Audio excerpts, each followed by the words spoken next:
পারেনি তারা হয়তো এরকম হতে পারে, ওই যারা অন্য টাইমিং মেনশন করেছিল আর মাঝখানে জয়েন করলে করে যাবে। ঠিক আছে। ঠিক আছে, তাহলে ফার্স্ট আমরা শুরু করি ভেন্টিলেটর দিয়ে, হ্যাঁ? হুম হুম। কারণ মোটামুটি এখন যা এই করোনা ভাইরাসের দৌরাত্ম্য, তাতে আমরা সবাই ভেন্টিলেটর মেশিনটারই নাম বেশি শুনছি। তো আমি যতটুকুনি জানি ততটুকুনির উপরে বলছি, তারপর সপ্তর্ষি আছে, সন্দীপ আছে, এরা তো সব আছেই। তো প্রথমে আমরা জানি ভেন্টিলেটর মেশিনটা কি জিনিস, আচ্ছা, কি স্ক্রিন করে। সবাই দেখতে পাচ্ছে তো? সমাধি, সরি একটু ইন্টারাপ্ট করলাম। সবাই হ্যাঁ স্ক্রিন হ্যাঁ, দেখতে ঠিক পাচ্ছে? আছে। তো প্রত্যেকের কাছে প্রথমে ভিজিবল? হ্যাঁ, পাচ্ছি আমরা সবাই। বাস বাস, ঠিক আছে, ওকে, ক্যারি অন করুন। প্রথমে আমরা দেখি যে ভেন্টিলেটর মেশিনটা কি জিনিস, কি কাজে লাগে, কি করে। তো ভেন্টিলেটর এমন একটা মেশিন যেটা পেশেন্টের ব্রিদিং এ সাহায্য করে। ভেন্টিলেটরটা ইউজ করা হয় তখনই সেই পেশেন্টকে যখন সে physically incapable to breathe or insufficiently breathing. তো তখন ভেন্টিলেটরটা দিয়ে তাকে হেল্প করা হয় তার ব্রিদিং এর জন্য। এবং এই মেশিনটা কি করা হয়, পাম্প করে অক্সিজেনটা লাংসের মধ্যে দেয়, এবং আমাদের শরীরের যে কার্বন ডাই অক্সাইডটা সেটা একটা টিউবের মাধ্যমে রিলিজ করে দেয়, যার ফলে ভেন্টিলেশনটা শরীরের মধ্যে, আমাদের এয়ার সার্কুলেশনটা ঠিকঠাক হয়, এবং তখন আমরা রিকভারি ফিল করি। তো মেইন জিনিস এটা, যে ভেন্টিলেটরটা তাহলে কি করছে, হেল্প করছে পেশেন্টের ব্রিদিং এর জন্য, এবং এই মেশিনটা কি অক্সিজেনটা লাংসের মধ্যে দিচ্ছে এবং আমাদের শরীরে তৈরি হওয়া কার্বন ডাই অক্সাইডটাকে রিলিজ করছে। এবং যে টিউবটার মাধ্যমে আমরা পেশেন্টের শরীরের মধ্যে দিচ্ছি, যখন যে প্রসেসটা, সেটাকে আমরা বলি ইনটিউবেশন। এবং ওই টিউবটা দিয়ে দিচ্ছি, দেওয়ার ফলে ওই ভেন্টিলেটরটা তখন কি করছে, অক্সিজেনটা পাচ্ছে এবং পেশেন্টটা যথেষ্ট রিকভার ফিল করছে। তো আমি তাহলে স্ক্রিনে যেটা লেখা আছে ওটা একটু পড়ি। Ventilator is a machine that helps a patient breathe. This machine pumps oxygen into the lungs and remove carbon dioxide through a tube. The insertion of tube into the patient is called intubation.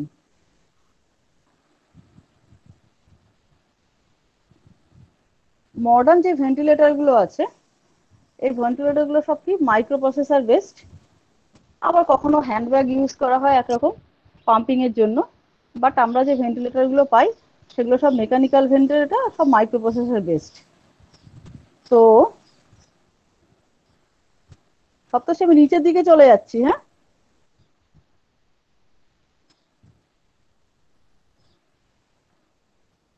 Ventilator গুলো যে main manufacturer গুলো আমরা পাই ভেন্টিলেটরের, সেগুলো আছে আমাদের ড্র্যাগারের, মিনরেড, তারপরে জি health care, Philips, ম্যাকার্ট, এগুলো ম্যাকওয়েট, এগুলো সবার বিভিন্ন কোম্পানির ভেন্টিলেটর গুলো আছে।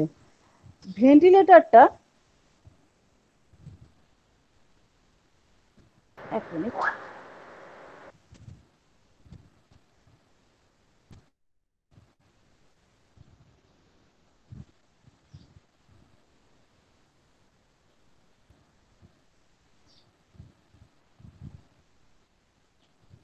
আমার ইয়েটার মধ্যে প্রেজেন্টেশনটা আমার কাছে অন্যভাবে রয়েছে, তো একটু অসুবিধা হচ্ছে, এক মিনিট। ভেন্টিলেটরকে আমরা এক একভাবে রেসিপিরেটরও বলতে পারি, ঠিক আছে। তো যখন ভেন্টিলেটরটাকে আমরা কমনলি যখন ইউজ করি, হ্যালো সপ্তর্ষি, হ্যাঁ, শুনতে পাচ্ছি, হ্যালো, আপনি বলুন। হ্যাঁ, কোন বলছি যে পেজে যাবো এবার বলুন? রেসিপিরেটরের ওখানটায় যাবে না, নিচের 1 to 6 এর ওটা দিয়ে বলবো? আপনি যেটা দিয়ে বলবেন আমি সেখানে মুভ করে যাব। আপনার ম্যানুফ্যাকচারারের পার্টটা হয়ে গেছে, হ্যাঁ, এবার কোন জায়গাটাতে আপনি যেতে চান বলুন। তো এই যে এই সব যেগুলো ফিচার্স গুলো আছে, ব্যাটারি টেস্ট বা আপনার অডিবল অ্যান্ড ভিজুয়াল অ্যালার্ম। ভেন্টিলেটরের সেটিংটাতে যাও একটু, ঠিক আছে। বিভিন্ন যে প্যারামিটার গুলো সেটিং হয়। হুম হুম।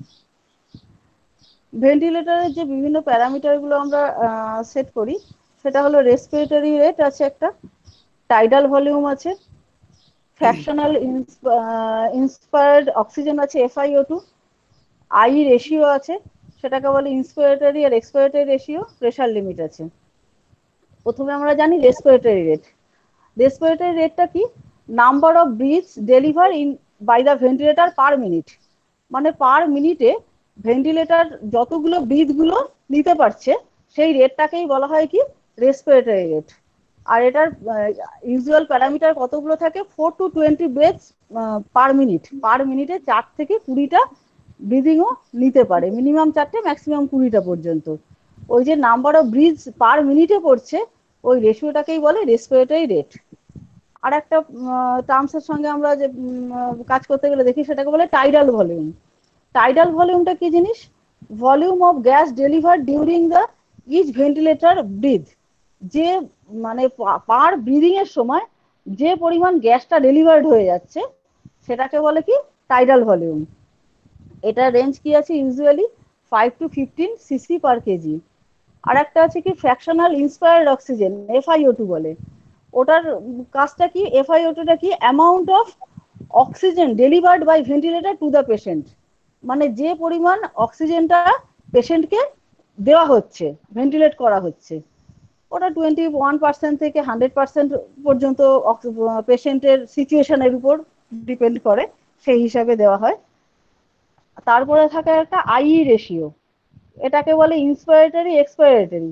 Length of inspiration compare to the length of expiration. মানে যে পরিমাণ আমাকে ইনহেল হচ্ছে আর যে পরিমাণ এক্সেল হচ্ছে তার যে রেশিওটা সেটাকেই বলা হয় আই রেশিও। আর থাকে একটা প্রেশার লিমিট, যে পরিমাণ মিনিমাম ওই ম্যাক্সিমাম যে পরিমাণ প্রেশারটা ভেন্টিলেটরকে একটা ব্রিদিং এর সময় সে দিতে পারে সেটাকেই বলা হয় প্রেশার লিমিট। ওটা 10 to 20 cm/H2 আছে। এই প্যারামিটারগুলো ভেন্টিলেটরে মোটামুটি আমরা চেক করে থাকি। আর কিছু মনে পড়ছে সপ্তর্ষি ভেন্টিলেটরের প্যারামিটার? আচ্ছা, ভেন্টিলেটরের প্যারামিটারের মধ্যে একটা বিষয় হচ্ছে আপনি যেটা বললেন যে টাইডাল ভলিউমে হচ্ছে 5 to 15 সিসি পার কেজি। এটা হচ্ছে বডি মাস ইন্ডেক্স অনুপাতে যখন আমরা বলবো তখন আমরা 5 to 15 সিসি পার কেজি বলি। আদারওয়াইজ জেনারেলি যেটা ভেন্টিলেটরের হয় টাইডাল ভলিউম যদি এমএল এ বলি, মিলিলিটারে বলি, তাহলে আমরা ধরে নেব পার ইন্সপিরেশনে সেটা 500 মিলিলিটার। আচ্ছা, হ্যাঁ। সব রোশন এটা একবার বলবে, সিসি পার হ্যাঁ, কেজি মানে 5 থেকে 15 5 সিসি পার থেকে 15, কেজিটা? হ্যাঁ হ্যাঁ 5 থেকে 15 সিসি পার কেজিটা যেটা লেখা রয়েছে এখানে, হ্যাঁ, এটা হচ্ছে যখন বডি মাসের সাথে, শরীরের ওজনের মানে সাথে কম্পেয়ার করব। পেশেন্টের ওয়েটের সঙ্গে। হ্যাঁ, পেশেন্টের যে বডি, পেশেন্টের আচ্ছা বডি মাসের সাথে যখন আমরা তো ওয়েট মানে এমনিতে যখন কেজি বলি তখন তো মাস কথাটা বলি, তাই ওরা বলে হ্যাঁ যে হ্যাঁ, বডি মাসের সাথে, যেরকম একটা আচ্ছা শব্দ আছে মানে আপনারা একটা টার্মিনোলজি জানেন যে বিএমআই, বডি মাস ইন্ডেক্স। তো হ্যাঁ, যখন বিএমআই এর সাথে কম্পেয়ার করব তখন সেটা আমাদের মানে পার কেজিতে 5 to 15 সিসি। কিন্তু আচ্ছা যখন এটা আচ্ছা, আমরা নর্মালি ভলিউমের রেসপেক্টে বলি সেটাকে আমাদের বলা হয় 500 ml। 500 ml আচ্ছা হচ্ছে আমাদের টাইডাল ভলিউম থাকে, ঠিক আছে? আর আচ্ছা, আরেকটা যেটা হচ্ছে যেমন প্রেশার লিমিটটা। হ্যাঁ, হ্যাঁ হ্যাঁ, বলো না বলো না। আচ্ছা, সেকেন্ড হচ্ছে ইন্সপিরেটরি টু এক্সপিরেটরি যে রেশিওটা, এখানে যে 1:2 বা 1:3 বা 1:1.5, এটা হচ্ছে টাইমিংটা, যেটা আমরা আগে ভেন্টিলেটরের সময় মানে আগেও আলোচনা করেছি। এই যে এই টাইমিংটা যে কতক্ষণে একটা লোকের ইন্সপিরেশন কভার হচ্ছে আর কতক্ষণে একটা লোকের এক্সপিরেশন কভার হচ্ছে।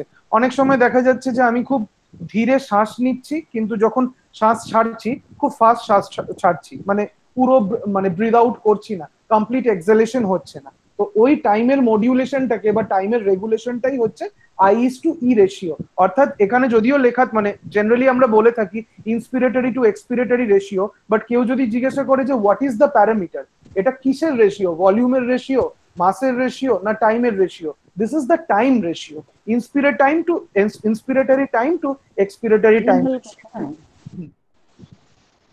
বলুন। আর প্রেশার লিমিটটাও, হ্যাঁ প্রেশার লিমিটটাও যেমন দেওয়া আছে এখানে 10 to 20 cm/H2। ওটা যদি আমরা সাধারণত ইঞ্জিনিয়ারিং পিএসআই প্রেশারের সঙ্গে হ্যাবিচুয়েটেড, তখন দেখা যায় ওটা মোটামুটি 20 থেকে 80 পিএসআই প্রেশার লিমিটটা এর মধ্যে চলে। আচ্ছা, নেক্সট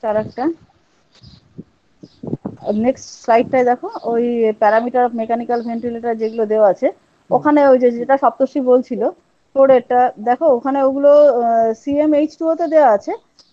ফ্লো রেটেড গুলো যেমন লিটার পার মিনিটেই দেওয়া আছে, 40 to 100 এ আছে এটা।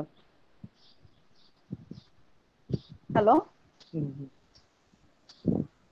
হ্যাঁ শুনছি সমাধি, বলুন। হ্যাঁ, ওখানে এখানে একটা মোটামুটি ইন জেনারেল একটা দিয়ে দেওয়া আছে যে রেসিপিরেটরি রেটটা কত হবে, টাইডাল ভলিউম কত হবে, oxygen concentration, in general range গুলো কত থেকে কত হওয়ার কথা। যেমন আই রেশিওটাও দেওয়া আছে 1:2, ওটা আবার 1:1.5ও হয়। প্রেশার লিমিটটা 10 থেকে 25 CmH2 দেওয়া আছে, ওটা 10 এর পরে 15ও পাই, 20ও পাই আমরা কাজ করতে গেলে।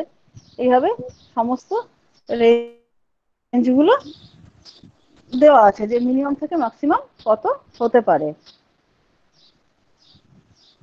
এবার আসি আমরা NABL 126 অনুযায়ী যে যে প্যারামিটার গুলো আমরা চেক করি আর সেখানে কোন কোন গাইডলাইন ইউজ করি আমরা। বায়োমেডিক্যালের সমস্ত ইনস্ট্রুমেন্টের ক্ষেত্রেই সপ্তর্ষি স্লাইডটা আরেকটু তোলো, দেখো ওই ভেন্টিলেটর IS গুলো দেওয়া আছে। হ্যাঁ, NABL 126 এর যে আমাদের মেডিকেল ডিভাইসের যে গাইডলাইনটা আছে আইএস গুলো, সেখানে যে যে প্যারামিটার, হ্যাঁ যে যে প্যারামিটার গুলো ক্যালিব্রেট করতে হবে তার মধ্যে সবার সঙ্গেই মোটামুটি একটা আছে, সেটা হলো মেইন ইলেকট্রিক্যাল সেফটি। বাকি আর সব প্যারামিটার গুলো আছে। তো IEC 60601 এই যে IEC-টা এটা মেইনলি ইলেকট্রিক্যাল সেফটি, তাই তো সপ্তর্ষি? হ্যাঁ হ্যালো। হ্যাঁ হ্যাঁ হ্যাঁ, বলুন, আপনার অসুবিধা নেই। সন্দীপও আছে তো?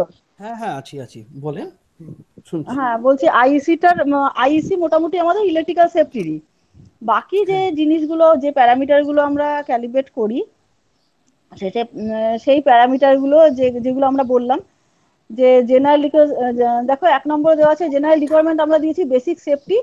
আর যে বাকি এসেন্সিয়াল পারফরমেন্স গুলো আমাদের আছে সেগুলোর মধ্যে পড়ছে, হলো এক মিনিট, পার্টিকুলার রিকোয়ারমেন্টস যেগুলো আছে সেগুলোতে আমরা আছি যে high and high low flow গুলো আছে, প্রেশার রেঞ্জটা আছে, অক্সিজেন কনসেন্ট্রেশনটা আছে, আর অ্যাকুরেসি যেগুলো আমরা মেজারমেন্ট করি এই টাইডাল ভলিউম আছে, প্রেশারের আছে, টাইমটা আছে, এই সমস্তগুলোই আমরা অ্যাজ পার NABL 126 গাইডলাইন অনুযায়ী মেজার করি। আর যে যে স্ট্যান্ডার্ড আমাদের লাগে সেটা আমাদের দুটো স্ট্যান্ডার্ড মেইনলি লাগে, একটা ইলেকট্রিক্যাল সেফটি অ্যানালাইজার লাগে আর একটা আমাদের লাগে গ্যাস ফ্লো অ্যানালাইজার। দুটোকে আমরা ইউজ করি দুটোই, আচ্ছা, ইলেকট্রিক্যাল সেফটি আর মডেলগুলো, গ্যাস ফ্লো অ্যানালাইজার। হ্যাঁ এখানে মডেলগুলো হচ্ছে ইলেকট্রিক্যাল সেফটি অ্যানালাইজারের ক্ষেত্রে আমরা মডেল যেটা ইউজ করি সেটা ESA 615, আর যেটা গ্যাস ফ্লো অ্যানালাইজার আছে আমাদের দুটো মডেল রয়েছে। প্রিভিয়াস মডেলটা ছিল হচ্ছে ভিটি মোবাইল। রোশন একটু আস্তে আস্তে, একটু আস্তে আস্তে, মডেলগুলো যখন বলছো না একটু আস্তে আস্তে আবার বলো। ইলেকট্রিক্যাল সেফটি অ্যানালাইজারের জন্য যে মডেলটা ইউজ করি সেটা হচ্ছে ESA 615, ঠিক আছে? ESA, এগুলো কৌশিকদা সব ওই আমাদের ইয়েতে আছে, বায়োমেডিক্যালের যে আমাদের ইকুইপমেন্ট ইনভেন্টরি লিস্ট আছে ওখানটায় সমস্তটা দেওয়া আছে, মানে ইনস্ট্রুমেন্টের নাম, কার মেক, কি মডেল, কি পারপাস, এখন সবটা ঠিক আছে, পেয়ে যাবেন। ঠিক আছে মানছি, কিন্তু এখন তো ট্রেনিং এ এটা আমরা একটু খাতায় নোট করছি, এটা একটু করতে দিন, আমাদের এটা করতে দিন। হ্যাঁ, ESA 615 615, ঠিক আছে। আর গ্যাস ফ্লো অ্যানালাইজারের দুটো আছে আমাদের কাছে, একটা হচ্ছে V T mobile, V for victory, T for Tamil Nadu, V T mobile. আরেকটা আছে হচ্ছে VT 650 650। Okay fine. আর কিছু ইউজ করা হয় না, আর কিছু ইউজ করা হয় না, ভেন্টিলেটরের জন্য এই দুটোই, মানে এই ইউজ করা। একটা আমাদের কোশ্চেনিয়ারি সেশনটা কি একদম থার্ড ডে তে সবার শেষে, না আমি এখন কিছু করতে পারি ভেন্টিলেটর করতে পারো, বা বেটার হচ্ছে আরেকটাও করতে পারো, ভেন্টিলেটরের টপিকটা শেষ করে নিলাম, তারপরে ভেন্টিলেটর রিলেটেড যা যা কোশ্চেনস আছে তখন প্লেস করতে পারো। তাহলে তোমরা টপিকটা শেষ করো। ঠিক আছে, সমাধি ক্যারি অন করুন। হ্যাঁ, এই হলো। আর আর তো সপ্তর্ষি যেগুলো আমাদের টেকনিক্যাল যত ইয়ে ছিল, ডেসক্রিপশন গুলো ছিল, যেমন তুমি চার্টার দিয়ে যেগুলো বানিয়েছিলে সেগুলো তো ওখানে রয়েছে, এর মধ্যে আর আমি অ্যাড করিনি। আচ্ছা যে তাহলে ওগুলো পিওর টেকনিক্যাল বলুন। রয়েছে বলে। হুম, আচ্ছা ঠিক আছে। তো তিনটে একটা জিনিস মানে যেটা মার্কেটিং দের জন্য জানাটা মানে মার্কেটিং অফিসিয়ালসদের জন্য জানাটা দরকার, যে ভেন্টিলেটর আমরা জেনারেলি তিন ধরনের ভেন্টিলেটর কন্ট্রোল সিস্টেম থাকে। একটাকে আমরা বলি ভলিউম কন্ট্রোলড, একটাকে বলি হচ্ছে প্রেসার কন্ট্রোলড, আরেকটাকে বলি হচ্ছে time control, sorry not time controlled, flow controlled. Flow volume control আমি কন্ট্রোলড, সেটা ভেবেছিলাম। হ্যাঁ, প্রেসার কন্ট্রোলড, ফ্লো কন্ট্রোল। আচ্ছা, আর বাকি এই যে প্রেসার যে প্যারামিটার্স গুলো ছিল, এর মধ্যে অনেকগুলো প্যারামিটার্স রয়েছে। যেরকম আমরা যখন এই কিছুদিন আগে আমরা ভেন্টিলেটরের প্রজেক্টের উপর কাজের কথা ভাবছিলাম, তখন আমরা দেখছিলাম পিডব্লিউপি, পজিটিভ এন্ড এক্সপিরেটরি প্রেসার, তারপর হচ্ছে পিআইপি, পজিটিভ পিক ইন্সপিরেটরি প্রেসার। এই ডেফিনেশন গুলো এখানে কভার করা নেই, যেহেতু এগুলো মার্কেটিং ডিসকাশন বা এমনি অ্যানালজিতে কাজে লাগে না, একদম যারা করে কাজ করতে যায় তাদের ক্ষেত্রেই লাগে। তবে এটার জন্য আমাদের যে টেকনিক্যালের একটা প্রেজেন্টেশন বানানো হয়েছিল, সেইগুলোকে রেফার করলেই সেখান থেকে পেয়ে যাওয়া যাবে, সেগুলো দেওয়া রয়েছে। এবার যদি কারো কোনো কোয়েশ্চেনিয়ার্স থাকে সেগুলো তারা জিজ্ঞাসা করতে পারে। আর হ্যাঁ, সন্দীপ যদি কিছু একটু অ্যাড করতে চান, হ্যাঁ বলো বলো। হ্যাঁ, হ্যালো। সন্দীপ কিছু অ্যাড করবে? সন্দীপ কিছু অ্যাড করবে? হ্যাঁ, আমি ম্যাডাম মোটামুটি বলেই ফেলেছে, সপ্তর্ষিও বললো। তো আমি একটু দুটো তিনটে জিনিস বলতে চাই। বেসিক্যালি ভেন্টিলেটর দিয়ে আমরা যখন শুরু করলাম, ভেন্টিলেটরটা অ্যাট ফার্স্ট আমি বলছি যে আমরা যারা প্র্যাকটিক্যাল ফিল্ডে কাজ করি তারা কি কি ভেন্টিলেটর ক্যালিব্রেশন করি। তো হোয়াট ইজ দ্য ভেন্টিলেটর এবং কি কি ভেন্টিলেটর ক্যালিব্রেশন করি। তো ভেন্টিলেটর বেসিক্যালি আমরা এর আগেও ভেন্টিলেটর প্রজেক্ট নিয়ে আলোচনা করার সময় অনেকবার আলোচনায় উঠে এসছে। তো ভেন্টিলেটর মেকানিক্যাল ভেন্টিলেটর হয়, অ্যাম্বুব্যাগ সিস্টেম হয়, এছাড়া ভেন্টিলেটর টাইপ ইকুইপমেন্ট কিছু হয় যেগুলো ভেন্টিলেটরের প্যারামিটারই আছে, যেমন সিপ্যাপ বাইপ্যাপ এরকম টাইপের ইকুইপমেন্ট। তো বেসিক্যালি আমরা যখন কোটেশন করি বা আমরা যখন ক্যালিব্রেশন করতে যাই, যেইগুলো করি সেগুলোকে বলে মেকানিক্যাল ভেন্টিলেটর। যেইগুলো ড্র্যাগার বা জিই এই সমস্ত ম্যাকুয়েট এই সমস্ত জায়েন্ট কোম্পানিগুলো যারা ম্যানুফ্যাকচার করে, এইগুলো মেকানিক্যাল ভেন্টিলেটর। তো এই মেকানিক্যাল ভেন্টিলেটরটা কি? মেকানিক্যাল ভেন্টিলেটরটা হচ্ছে হসপিটালের মধ্যে লাইফ সেভিং ইকুইপমেন্ট যদি কোনো একটা সবচেয়ে ইম্পর্টেন্ট থাকে,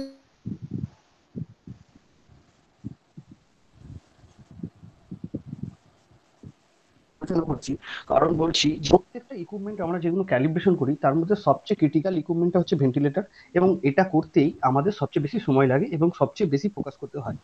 কারণ এই ভেন্টিলেটরটা ক্যালিব্রেশন করতে গেলে আমাদের অনেকগুলো ক্যালিব্রেশন মানে সিস্টেম ওয়াইজ করতে হয়।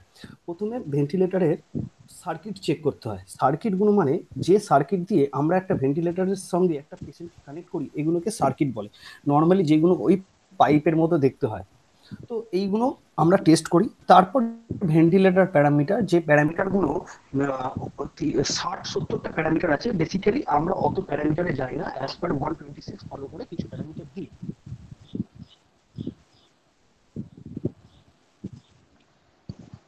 সন্দীপের কথা কেটে যাচ্ছে। হ্যালো, বশত বা তাড়াহুড়ো বশত, হ্যাঁ শোনা যাচ্ছে?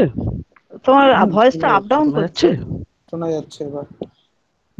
ও হ্যাঁ, বলছি যদি আমি বলছিলাম যেটা, যে এই ক্যালিব্রেশন করতে গিয়ে যদি আমরা তাড়াহুড়ো করি বা ভুলবশত কিছু করলাম, তাহলে তার এফেক্টটা মস্ত বড় হয়ে যায়। কারণ একটা সুস্থ মানুষের ক্ষেত্রে, যেটা সপ্তর্ষি এর আগে বলছিল, একটা সুস্থ হেলদি ইয়াং অ্যাডাল্টের ক্ষেত্রে, যে আমরা টাইডেল ভলিউম নিয়ে আলোচনা করছিলাম। টাইডেল ভলিউম মানে আমার ভেতরের যে লাং, তার ভলিউম মানে ওই বাতাসটা মানে এয়ারটা ভলিউম হচ্ছে 500 ml একটা সুস্থ মানুষের। তো এই 500 ml-টা আছে কি, 500 ml ও ডেলিভার করছে কি করছে না, এইগুলো আমরা চেক করি।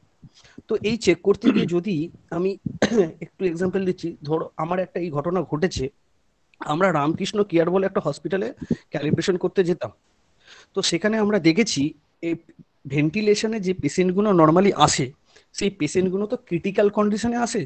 তারা নর্মাল অবস্থায় ব্রিদিং করতে পারছে না বলে তাদের ভেন্টিলেশনে দেয়। তো আমাদের ইঞ্জিনিয়ার ক্যালিব্রেশন করতে গিয়ে হোঁচট খেয়ে পড়ে তার থেকে ওই পেশেন্ট সার্কিটটা মুখ থেকে খুলে গেছে পেশেন্টের। তো সঙ্গে সঙ্গে পেশেন্টের ডেথ হয়ে গেছে, আমরা পালিয়ে বেঁচেছি। এটা কেন বলছি, কারণ ভেন্টিলেটরতে এরকম ইকুইপমেন্ট যে এরকম কিছু হলে অনেক ধরনের কিছু হতে পারে, ডেথ হয়ে যেতে পারে। তো এই যে আমরা ক্যালিব্রেশন করছি, সাপোজ আমরা পেশেন্ট সার্কিটটা তাড়াহুড়োর মতো ক্যালিব্রেশন করলাম না, কোনো ক্রমে আমাদের মিটারটা লাগালাম, মিটারটা লাগিয়ে ছেড়ে দিলাম। এবার আমরা অনেক সময় আমাদের ম্যাক্সিমাম সময় আমাদের পেশেন্ট সার্কিট নেই, আমরা পেশেন্ট সার্কিট নিয়ে যাই না, ওদের পেশেন্ট সার্কিট দিয়ে ক্যালিব্রেশন করি। তো আমরা জানতেও পারছি না যে পেশেন্ট সার্কিটটা লিক আছে কি লিক নেই, কারণ ওদেরও নার্স ওরকম তো ট্রেন নার্স থাকে না, অত কিছু জানে না, যেটুকুনি বলে সেটুকুনি জানে। সাপোজ ওখানে লিক রয়েছে, বা ওদের ভেন্টিলেটরের মেকানিক্যাল ভেন্টিলেটরের মোটরটা হয়তো কিছু অংশে খারাপ রয়েছে, কিছু ভাবে কম্প্রেসার কাজ করছে না বা কিছু হচ্ছে না, সাপোজ 500 জায়গায় ও দীর্ঘদিন ধরে ওই ভেন্টিলেটরটা ইউজ হতে হতে 500 জায়গায় 600 দিয়ে ডেলিভার করে ফেলছে। তো ওর ক্যাপাবিলিটি নেই, যে পেশেন্টটাকে 500 দেওয়ার কথা তার ক্যাপাবিলিটি নেই 500 নেওয়ার মতো, কিন্তু চলে গেল 600। তার ফলে তার পেশেন্টের লাংটাও ফেটে যেতে পারে। আবার এরকম হতে পারে যে পেশেন্টের ক্যাপাবিলিটি রয়েছে 500, আমাকে 500 দিতে হবে, কিন্তু আমি তাড়াহুড়োর মতো ক্যালিব্রেশন করলাম, কোনো লিকেজ টেস্ট করলাম না, কিছু করলাম না, দেখলাম ওই 500টা বেসিক্যালি ছিল 300 ডেলিভার হচ্ছিল। তো পেশেন্টের হেলথ কন্ডিশন খারাপ ছিল, আরো খারাপ হয়ে গেল, হয়তো ওর ডেথ হয়ে যেতে পারে। তো বেসিক্যালি এইগুলো আমার বলার উদ্দেশ্য এটাই, ভেন্টিলেটরটা খুব ভাইটাল ইকুইপমেন্ট এবং লাইফ সেভিং ইকুইপমেন্ট। এটা আমরা খুব বাকি ইকুইপমেন্ট গুলো যেগুলো ক্যালিব্রেশন করি তার থেকে বেশি এগুলোতে নজর দিই না। এবার কোশ্চেন অ্যান্সার করো। বলছি এই ভলিউমটা কি ডিপেন্ড করে বডি ওয়েট এর উপরে? না, বডি ওয়েটের উপর করে না, এজের উপর করে। জেনারেলি আমরা 3 ভাগে ভাগ করি। একটাকে বলি হচ্ছে নিওনাইটাল, একদম যারা মানে একদম যারা বাচ্চা বেসিক্যালি। তারপরের এজ গ্রুপটাকে আমরা বলি হচ্ছে পেডিয়াট্রিক, আর তারপরের উপরে হ্যাঁ অ্যাডাল্ট, তারপরের এবং তারপরে হচ্ছে অ্যাডাল্ট। নিওনাইটাল, পেডিয়াট্রিক এবং অ্যাডাল্ট, এই তিনটে ভাগে, আচ্ছা তিনটে ভাগে আমরা ভাগ করি এজ গ্রুপে। তো জেনারেলি ধরো আজকে এবার হয়তো কারো বডি ওয়েট হয়তো 90 কেজি, কারো বডি ওয়েট হয়তো, আমি একজন অ্যাডাল্টের কথা বলছি, কারো বডি ওয়েট হয়তো 60 কেজি, কিন্তু ওখানে টাইডাল ভলিউমটা মোটামুটি সেম থাকে। এবার এই টাইডাল ভলিউমের প্রশ্নটা করলে এখানে একটা মেজর জিনিস আমার তারপরে খেয়াল পড়লো। আমরা যখন ভেন্টিলেটরটা ক্যালিব্রেশন করি, এখানে দুটো কম্পেনসেশন মোড থাকে। একটাকে আমরা বলি হচ্ছে এটিপিএস কম্পেনসেশন, একটাকে বলি হচ্ছে বিটিপিএস কম্পেনসেশন। এটিপিএসটা কি? অ্যাটমসফেরিক টেম্পারেচার এন্ড প্রেসার, আর বিটিপিএসটা হচ্ছে body temperature and pressure. Maximum ক্ষেত্রে কি হয়, অনেক সময় এটা যদি হয় যে আমার ডিউসিটা হয়তো বিটিপিএস এ রয়েছে, আর আমি যেটা দিয়ে ক্যালিব্রেট করছি সেটা এটিপিএস এ রয়ে গেছে, তাহলে দেখা যাবে যে সেখানে টাইডাল ভলিউমে একটা হিউজ ডিফারেন্স দেখা যাবে, মানে প্রায় 50 থেকে 60 মিলিলিটারের ডিফারেন্স দেখা যাবে। এবং তুমি সার্কিট টাইট করছো বা লিক প্রুফ করার চেষ্টা করছো, কিছুতেই কিছু ধরতে মানে অ্যারেস্ট করতে পারবে না, কিন্তু দেখবে যে একটা হিউজ এরার। লাস্টে তো মানে আমরা কি কনক্লুড করব, যে ডিওসি যে আর্টিফ্যাক্টটাকে ক্যালিব্রেট করছি সেটা ফল্টি, কিন্তু সেটা ফল্টি নয়, আমাকে দুটো কম্পেনসেশনকে সেম করে নিতে হবে। তো দিস ক্যান অলসো বি মানে যেহেতু আমরা যখন একটা মার্কেটিং এর অফিসিয়াল যখন বায়োমেডিক্যাল কারোর সাথে কথা বলতে যাবে, তো বিভিন্ন প্যারামিটার নিয়ে আলোচনা করার সময় এই পয়েন্টস গুলোকে তুলে ধরা যেতে পারে, যে দেখুন আপনারা যে কম্পেনসেশন মোড গুলোতে বলবেন আমরা করে দেবো, কিছুই না করব, আমি যেটাতে করি সেটাতেই করব, কিন্তু মানে কথার ছলে এই কথাগুলোকে শেয়ার করা যেতে পারে। তারপরে আরেকটা সন্দীপ যেটা বললো যে আমরা ভলিউমটা দিচ্ছি অথচ অনেক সময় লিকেজটা চেক করছি না, মানে এগুলো আমাদের অ্যাডিশনাল পয়েন্ট যেগুলো আমরা বায়োমেডিক্যাল ইঞ্জিনিয়ারকে বোঝাতে পারবো যে আমরা লিকেজটাও চেক করি, তাই তো? আচ্ছা, আমার একটু আরেকটা জিনিস জানার আছে, সিসি অবলিক কেজি, এটা সিসি মানে কি বডি মাস বলছো? সিসি মানে হচ্ছে সেন্টিমিটার কিউব, মানে 1 সেন্টিমিটার কিউব মানে হচ্ছে 1 mm পার কেজিতে ভলিউমটা। হ্যাঁ, সেন্টিমিটার পার কিউব। Centimetre cube CC. আরেকটা হচ্ছে FiO2, আরেকটা হচ্ছে PaO2, আরেকটা হচ্ছে SaO2। একটু যদি এগুলোর ডিটেইলসটা বলো। বলে দিচ্ছি। FiO2 টা হচ্ছে যেটা অক্সিজেন বা তোমার অক্সিজেনের, হ্যাঁ না, নট ফ্লো, অক্সিজেনের যে কনসেন্ট্রেশনটা এয়ারে, আমার এক্স্যাক্টলি না মানে টার্মিনোলজিস গুলোর ফুল ফর্মটা মনে নেই, বাট আমি ফুল ফর্মটা বলছি ফ্র্যাকশনাল ইন্সপায়ার্ড অক্সিজেন। রাইট, মানে অক্সিজেনের যে পরিমাণটা এয়ারের মধ্যে দিয়ে যাচ্ছে, মানে অক্সিজেনের যে রেশিওটা এয়ারের মধ্যে দিয়ে যাচ্ছে, fractional inspired oxygen, FiO2। Normal এয়ারে নর্মাল এয়ারে FiO2 থাকবে হচ্ছে 21%। কেন না অ্যাটমসফিয়ারিক এয়ারে মিনিমাম, যদি হ্যাঁ। আমরা অ্যাটমসফিয়ারিক এয়ারে যদি আমরা অক্সিজেন মেজার করি সেটা 20 থেকে 21% দেখা যায়। যে কোনো অক্সিজেন মিটার নিয়ে বা অক্সিজেন অ্যানালাইজার বা গ্যাস অ্যানালাইজার চালিয়ে দেখলেই সেটা পাওয়া যায়। প্রথম কথা। PaO2টা হচ্ছে পার্শিয়াল প্রেসার অফ অক্সিজেন। এটা হচ্ছে পার্শিয়াল প্রেসার। পার্শিয়াল প্রেসারের যদি ক্যালকুলেশন মানে এটার ডেফিনেশনটা না এইভাবে বোঝাতে পারবো না, কেননা এখানে গ্যাস ল গুলো চলে আসে, চার্লস ল, বয়েলস ল, যে গ্যাস লস গুলো রয়েছে। তো একটা ছোট এক্সাম্পল দিচ্ছি পার্শিয়াল প্রেসার বলতে কি বোঝানো যায়। যেরকম তুমি এখানে দেখলে যে কনসেন্ট্রেশনটা কি হয়, কনসেন্ট্রেশনটা হচ্ছে বাই ভলিউম। আর যখন তুমি কনসেন্ট্রেশনটা বাই প্রেসার হচ্ছে, যে দুটো গ্যাসের কম্প্রেশন মানে দুটো গ্যাসের মিক্সচার রয়েছে, তার মধ্যে এর প্রেসার হচ্ছে এত, এর প্রেসার হয়তো দেখা যাচ্ছে একটা ভেসেলের মধ্যে নাইট্রোজেনও আসছে আবার অক্সিজেনও আসছে, কিন্তু নাইট্রোজেনটা একটা সার্টেন প্রেসারে আসছে, হয়তো 20 কেজি পার মিটার, হ্যাঁ 20 কেজিতে আসছে বা 20 বারে আসছে। আরেকটা হয়তো দেখা যাচ্ছে অক্সিজেনটা 10 বারে আসছে। তো এবার সেখানে তার পার্শিয়াল প্রেসার কত। তো অবভিয়াসলি দুটোর যোগফল, আর ধরো মানে যেটা যেরকম বললাম যে নাইট্রোজেনেরটা কি করতে হবে, অর্থাৎ pressure of nitrogen divided by the total pressure, সেটা করলে আমি পার্শিয়াল প্রেসারটা পাবো। তা ওইটা হয়ে যাচ্ছে PaO2। আর SaO2 যেটা রয়েছে এগুলো চলে আসছে হচ্ছে অক্সিজেন স্যাচুরেশনের ক্ষেত্রে, স্যাচুরেটেড অক্সিজেন, যেটার আমরা আবার রিফ্লেকশনটা পাই হচ্ছে ইয়েতে পালস অক্সিমিটার করার সময়। সেটা তুমি কিন্তু এই প্রসিডিয়ারে করতে পারবে না, এটাকে অ্যানালিটিক্যাল প্রসিডিয়ারে করতে হবে, যে ব্লাড স্ট্রিমের মধ্যে অক্সিজেন গ্যাস কতটা রয়েছে, মানে ঠিক আমার আছে। আর্টারি বা ভেন্সের মধ্যে কতটা অক্সিজেন রয়েছে। আমার লাস্ট কোশ্চেন ভেন্টিলেটর নিয়ে। আমরা টেস্ট করব electric safety, flow, volume, pressure, oxygen concentration, time.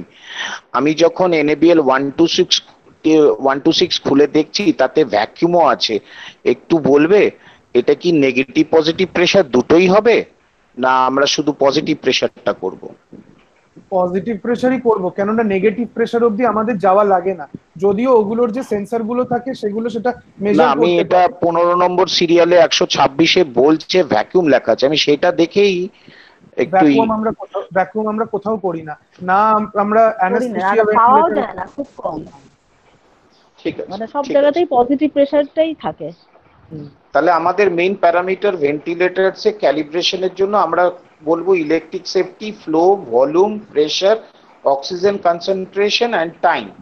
Time. আর কিছু কি আছে? ওই যে inspiratory to expiratory ratio. Inspiratory to expiratory ratio, I ratio যেটা।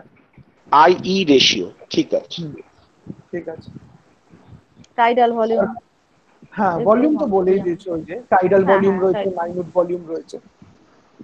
আর কারো কোনো কোয়েশ্চেন আছে?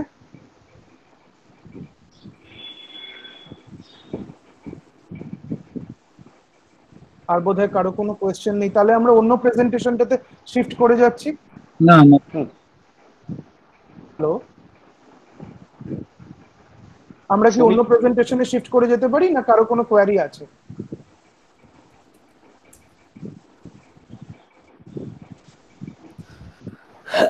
না না ঠিক আছে। ঠিক আছে, ওকে।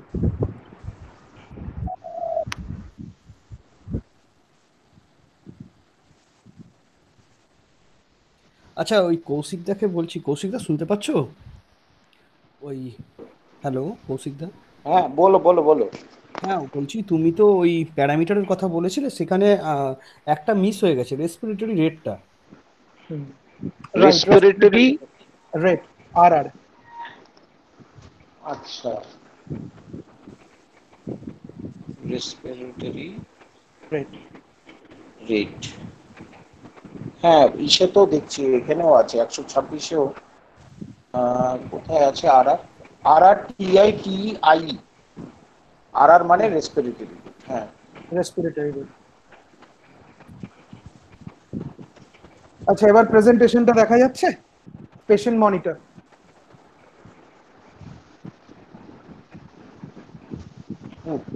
হ্যাঁ সমাধি, আপনি শুরু করতে পারেন পেশেন্ট মনিটরটা। পেশেন্ট মনিটর এটাকে আরেকভাবে বলা মাল্টি প্যারামিটার, কারণ বেসিক্যালি একটা মনিটর যেমন আমরা টিভির স্ক্রিনে দেখি, তার মধ্যে মাল্টি প্যারামিটার শো হয়। একটা পেশেন্টের বডি যা যা বডি থেকে মানে মেজার করার মতো থাকে, যেমন ইসিজি, তারপরে তার রেসপিরেটরি রেট, এনআইবিপি, এসপিও2, আমি টার্মসগুলো পরে বলছি, হার্ট রেট, এই সমস্তগুলো একটা পেশেন্টেরই তার অবস্থা খারাপ থাকে তখন অ্যাট এ টাইম একসাথে স্ক্রিনেতে দেখা যায়। যে ইনস্ট্রুমেন্টটার নাম সেটাই হলো পেশেন্ট মনিটর। তো পেশেন্ট মনিটরটাকে অনেক সময় মাল্টিপ্যারা মনিটরও বলে, যেহেতু মাল্টিপল প্যারামিটার একসঙ্গে স্ক্রিনের মধ্যে আসে। তো পেশেন্ট মনিটরে আমরা মোটামুটি 5 থেকে 6টা স্ট্যান্ডার্ড প্যারামিটার, যেগুলো ক্রিটিক্যাল প্যারামিটার একটা পেশেন্টের ক্ষেত্রে চেক করলে ডাক্তাররা বা তারা ডায়াগনোসিস করতে পারবেন যে তার হেলথ কেমন যাচ্ছে। সেই হিসাবে 5টা মেইন প্যারামিটার আমরা দেখে থাকি। একটা হলো ইসিজি, সেকেন্ড হলো এনআইবিপি, থার্ড রেসপিরেটরি রেট, ফোর্থ এসপিও2 মানে অক্সিজেন স্যাচুরেশন, হার্ট রেট যেটা আমরা বিপিএম দিয়ে বলি, এইগুলো মেজার করা হয় আর কি, ওখানে থাকে। মানে পেশেন্ট মনিটর বেসিক্যালি আমরা কি করি, পেশেন্ট মনিটরটাকে যখন ক্যালিব্রেশন করি, patient monitor is a measuring device. আমরা সোর্স দিই সেই অনুযায়ী, মানে পেশেন্ট যেটা পেশেন্টের ইনপুট নিয়ে, পেশেন্ট থেকে ইনপুট নিয়ে মনিটর যেটা দেখায়, স্ক্রিনে দেখায়, তার মানে সেখানে পেশেন্টটা আমার সোর্স, তার যে ইনপুটগুলো নিয়ে মনিটরটা শো করছে। ঠিক তেমনি ভাবে আমরা আমাদের স্ট্যান্ডার্ডটা তখন একটা পেশেন্টের বডি আমরা ধরে নিতে পারি, আমরা সেখান থেকে বিভিন্ন ইনপুটগুলো দিই এবং মনিটরটাতে চেক করি। তো মেইন প্যারামিটারের মধ্যে প্রথম আসছে আমাদের ইসিজি। ইসিজির ফুল ফর্ম কি? ইকোকার্ডিওগ্রাম। এখানে কি করা হয়, এখানে হার্টের যে এফিসিয়েন্সি সেটাকে চেক করা হয়। তো ইসিজি স্ট্যান্ড ফর কি তাহলে? Echocardiogram. It refers to a test that is perform to check electrical activity of heart. আমার হার্টটা কতটা ঠিকঠাক ভাবে কাজ করছে সেটা আমরা ইসিজির মাধ্যমে পেশেন্টের কাছ থেকে যেমন নিয়ে মনিটরটা দেখায়, আমরা বাইরে থেকে আউটপুট দিয়ে যখন আমরা চেক করি তখন মনিটরে ওটা চেক করি। সেকেন্ড, আগের বাড়ি যেমন আমরা বললাম ভেন্টিলেটরের সময় রেসপিরেটরি রেট, যে রেটটা থাকে সেই রেটটাকে চেক করি।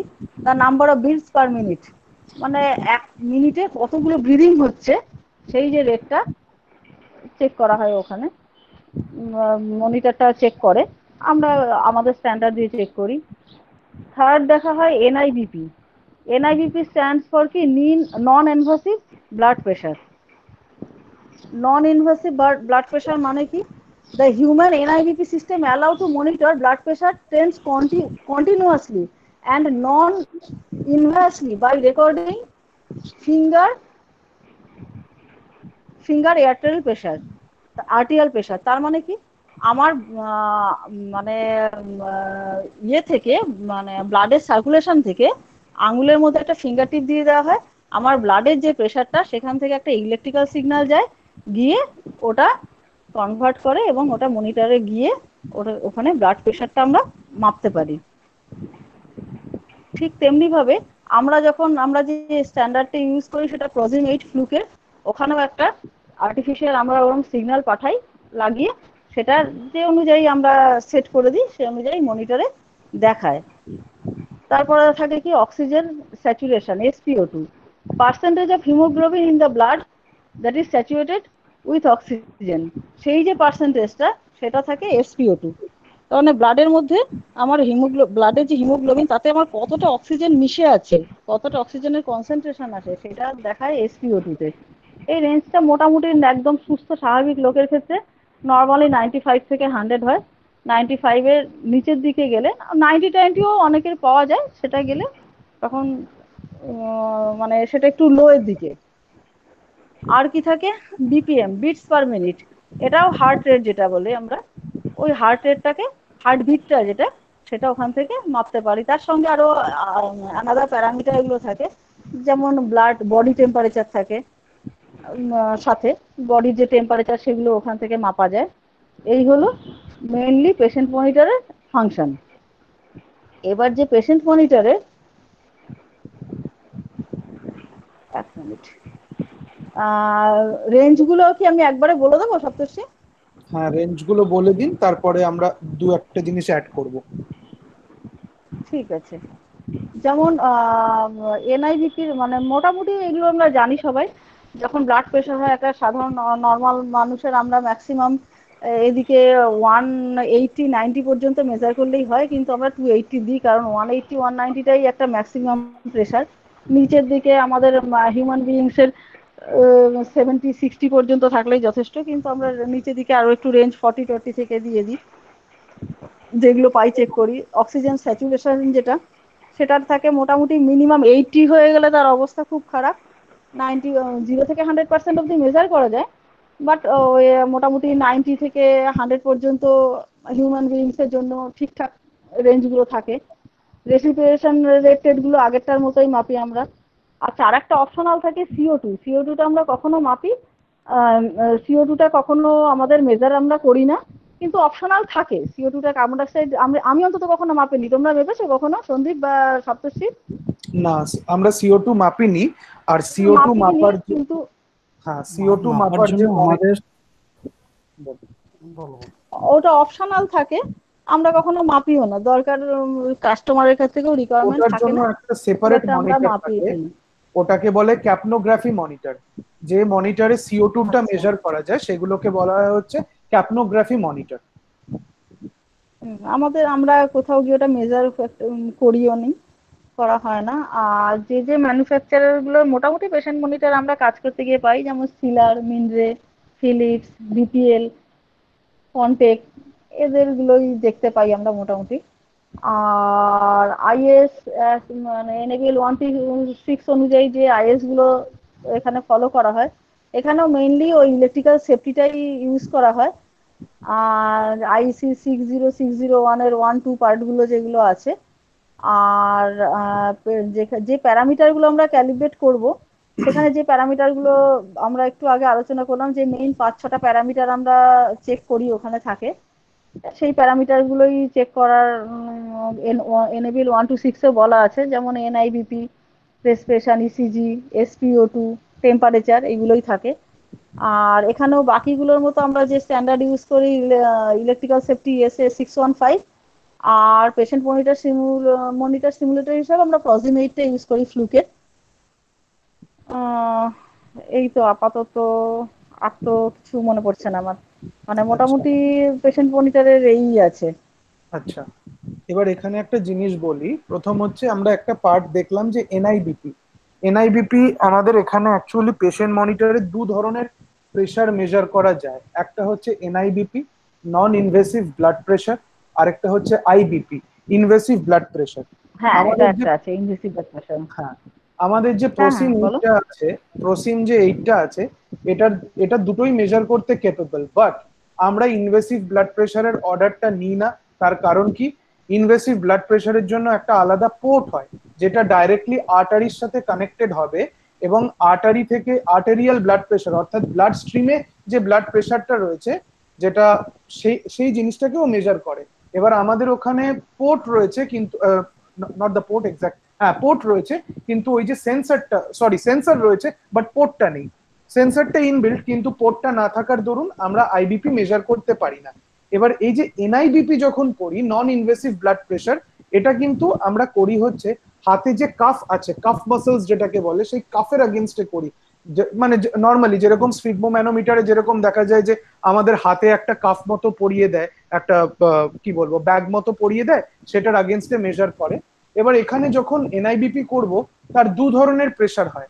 একটাকে বলা হয় সিস্টোলিক ব্লাড প্রেশার, একটাকে বলা হয় হচ্ছে ডায়াস্টোলিক ব্লাড প্রেশার।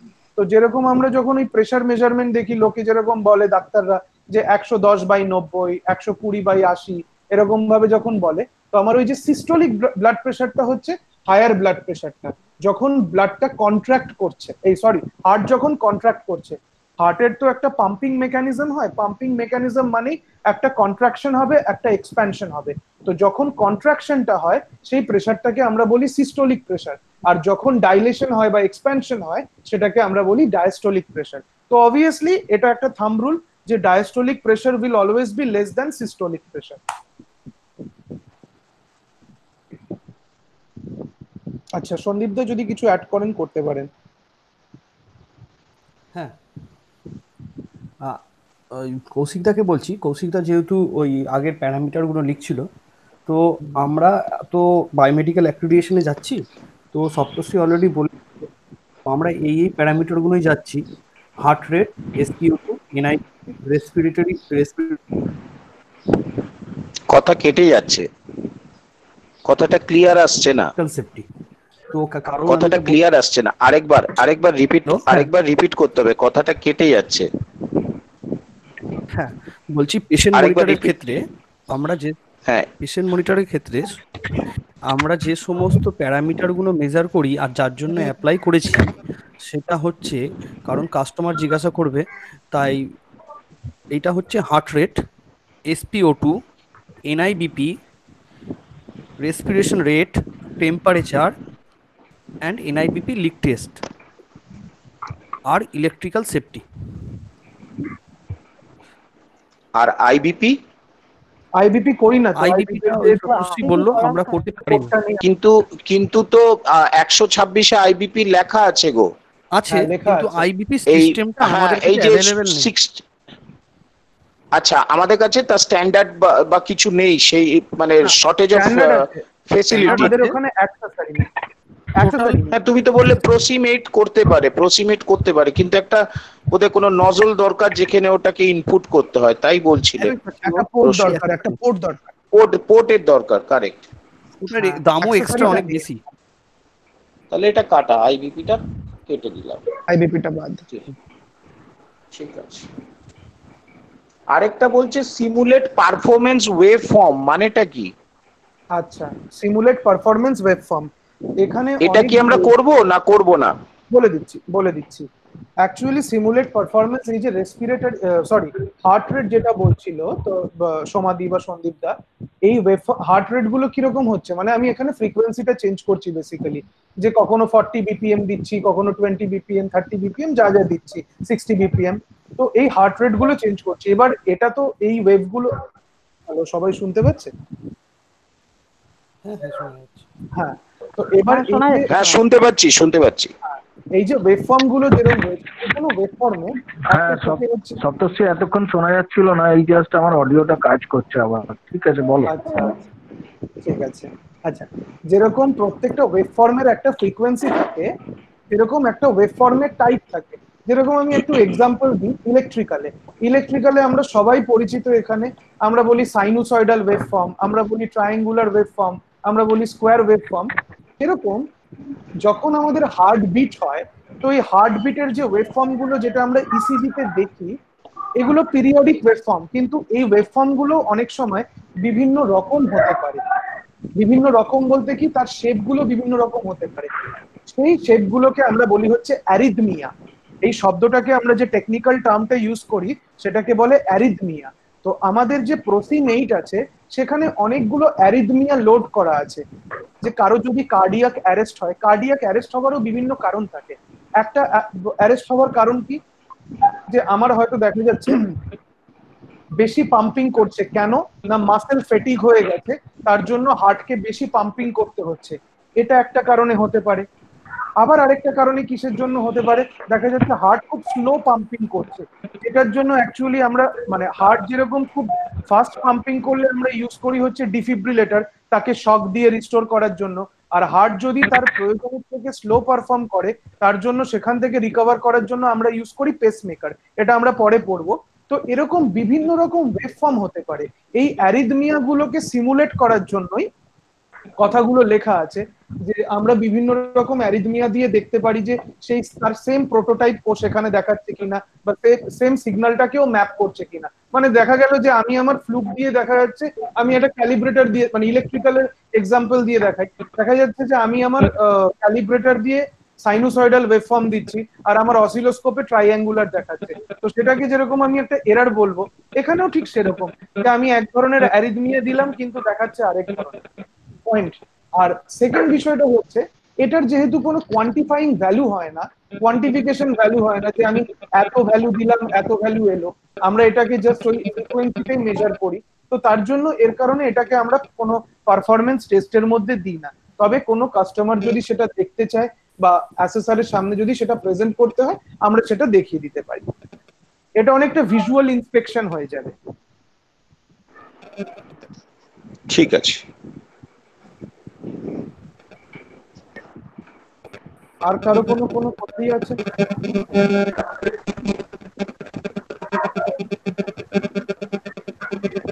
কারো বোধহয় মাইক অন রয়েছে। আমি একটা রিকোয়েস্ট করবো, কেউ যদি কিছু না বলে সে তার মাইকটাকে একটু অফ রাখো, নইলে ইকো হবে। আচ্ছা, ফার্দার কারো কোনো কোয়ারি থাকলে বলতে পারে, বা চ্যাটেও বলতে পারে।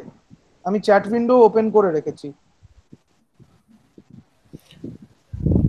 আচ্ছা, বলছি ওই বিকাশ কিছু ওই সফট কপি ডেটাগুলো চাইছিল, তো ম্যাডাম এটা হয়ে গেলে বিকাশকে একটু সফট কপিটা যদি একটু সেন্ড করে দেন তাহলে নিশ্চয়ই নিশ্চয়ই। ওর ঠিক পড়তে। আছে, আমি বিকাশের মেল করে দেবো। আচ্ছা, আর একটা জিনিস আমি বলছি, এটা হয়তো মার্কেটিং করতে গিয়ে যখন যায় যারা, তাদের ক্ষেত্রে একটু সুবিধা হবে। এই যখন আমরা মাল্টিপ্যারা মনিটর বা এই মনিটরগুলো, পেশেন্ট মনিটরগুলো ক্যালিব্রেশনের জন্য ক্লায়েন্ট বলে, তখন অনেক সময় কোশ্চেন করে যে আপনারা হঠাৎ করে যে আপনারা কত অ্যাকুরেসি দেবেন, হয়তো এরকমই টাইপের কোশ্চেন। আমরা তো বেসিক্যালি অ্যাকুরেসি দিতে পারি না, বেসিক্যালি কোশ্চেনটা হওয়ার কথা যে এটা কত অ্যাকুরেসি হয়।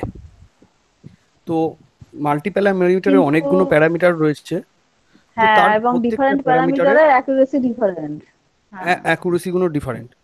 যেমন আমরা যেমন স্পিগমো ম্যানোমিটারের যেটা কেসটা, যেটা আমরা এনআইবিপি তে করি অ্যাকচুয়ালি বেসিক্যালি প্যারামিটার পেশেন্ট মনিটরের ক্ষেত্রে, সেক্ষেত্রে ওয়াইএমএল R16-2 তে ±5 mmHg এর হয় accuracy as per YML R16-2। আর তেমনি ওয়াইএমএল R90 এই যে ইলেকট্রোকার্ডিওগ্রাফ ইসিজি, এরও অ্যাকুরেসিটা ±5% হয়। তো রাইট। আমরা কিন্তু বেসিক্যালি আমাদের সার্টিফিকেটে এইগুলোই ফলো করি, কারণ ক্লায়েন্ট কোশ্চেন করে মাঝে মাঝে আপনারা কত দেবেন, কি করবেন, সার্টিফিকেটে কত অ্যাকুরেসি দেন।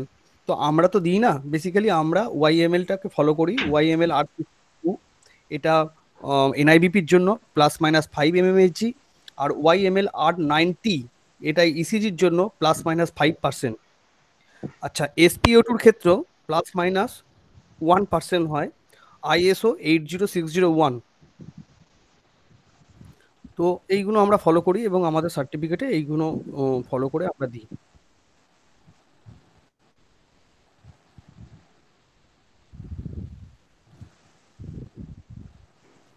সঞ্জীব দা, এই অ্যাকুরেসি গুলো কি আমরা যেখানে ক্যালিব্রেশনে যাবো ওগুলো মেনশন করতে হয়, না কাস্টমার বললে করবো নাহলে করবো না? বেসিক্যালি বায়োমেডিকেলের ক্ষেত্রে তো আমরা আমাদের অ্যাকুরেসিগুলো মেনশন করে দিই, কিন্তু এই সমস্ত ক্ষেত্রে আমরা তো এরকম ভাবে অ্যাকুরেসি মেনশন করতে পারি না। তো বাট আমরা কাস্টমারকে সাজেস্ট করতে পারি যে আপনার সাপোজ আমরা করতে যাওয়ার সময় এটা বলি, আপনার এটা অ্যাকুরেসি কিন্তু অ্যাজ পার ওয়াইএমএল ±5 mmHg। আমি কি অ্যাকুরেসি মেনশন করছি? যদি তারা কিছু জানে না, কিছু বলে না, এবং যদি বলে হ্যাঁ যেটা হয় সেটাই করবেন, তাহলে আমরা তো অ্যাজ পার ওয়াইএমএলই করি। কারণ যেহেতু আমরা ডায়াগনস্টিক্স ইকুইপমেন্ট বা মেডিকেল ডিভাইস ক্যালিব্রেশন করতে যাই, অ্যাকুরেসিটা একটুখানি কাস্টমারকেও বলা এবং আমাদেরও মেনটেন করাটা দরকার। আমরা যদি এটা না করি, ওরা কোনো কালে ইনস্ট্রুমেন্ট চেঞ্জ করবে না বা ইনস্ট্রুমেন্টকে মেনটেনেন্স করবে না।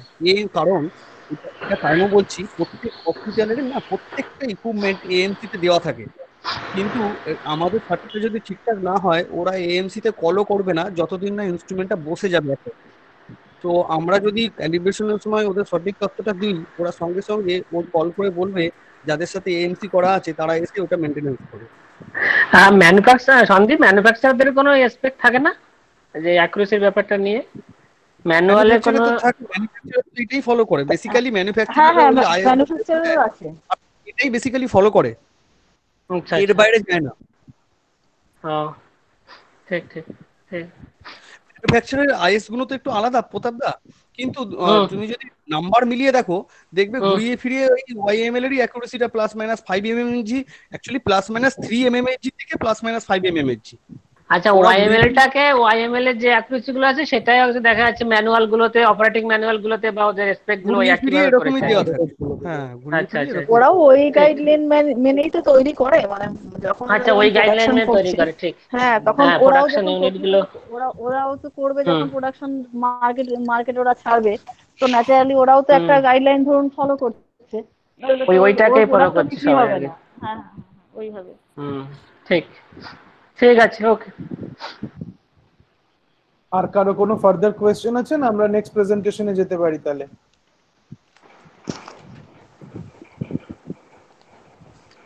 ঠিক আছে, নেক্সট প্রেজেন্টেশনে যাচ্ছি। নেক্সটে যাও, নেক্সটে যাও। কোনটায় যাবে সপ্তর্ষি? ডিফিব্রিলেটর না বলুন, ডায়াফ্রাম? কোনটায় যাবে? ডিফিব্রিলেটর না কোনটায় যাবে? ডায়াফ্রাম? কোনটা ডিফিব্রিলেটর হলো, করবে? ঠিক আছে। ডিফিব্রিলেটর হলো। হুম হুম। আচ্ছা, সবার কাছে ভিজিবল প্রেজেন্টেশনটা ডিফিবের?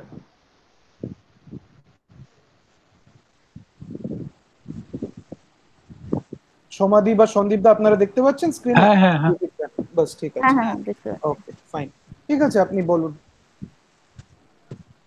তাহলে ডিফিব্রিলেটর শুরু করি। হ্যাঁ করুন। আচ্ছা, ডিফিব্রিলেটরটা হলো এমন একটা ডিভাইস যেটা সাডেন শক দিয়ে আমাদের নর্মাল হার্টবিটে আনার চেষ্টা করে।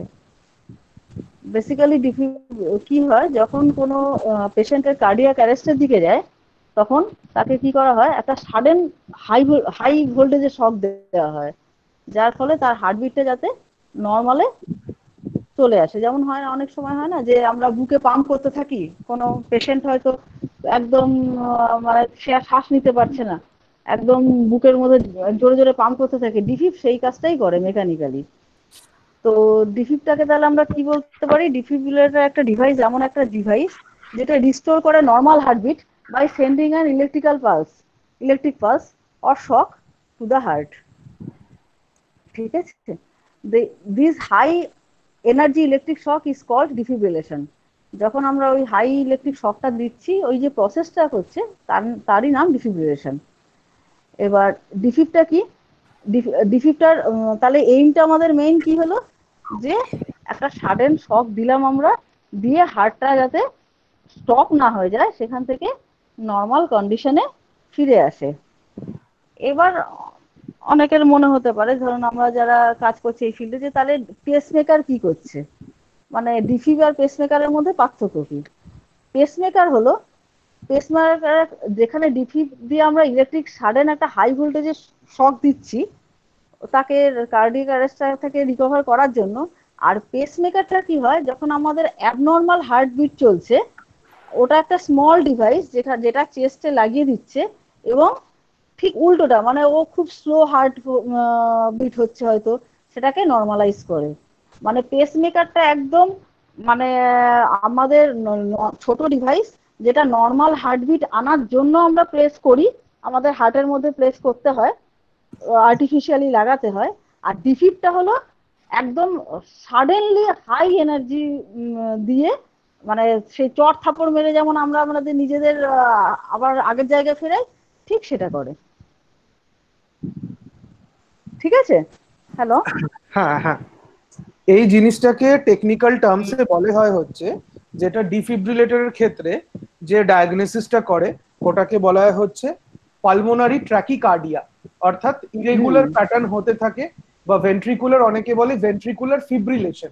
ফিব্রিলেশন কথা কখন আসে, যখন দেখা যায়, এই যে কথাটা আগেও বলেছিলাম, যখন অ্যারিদমিয়ার কথাটা বলতে গিয়ে, যে প্যাটার্নেরই হোক না কেন, সাইনুসয়েডাল হোক কি ট্রায়াঙ্গুলার হোক কি মানে স্কোয়ার ওয়েভ হোক, যাই হোক না কেন, এগুলো সবকটা পিরিয়ডিক ওয়েভ। পিরিয়ডিক ওয়েভ মানে কি, তার একটা স্পেসিফিক ফ্রিকোয়েন্সি আছে, অর্থাৎ সেম প্যাটার্নটা একটা সার্টেন টাইম ইন্টারভাল অন্তর অন্তর রিপিট করতে থাকে।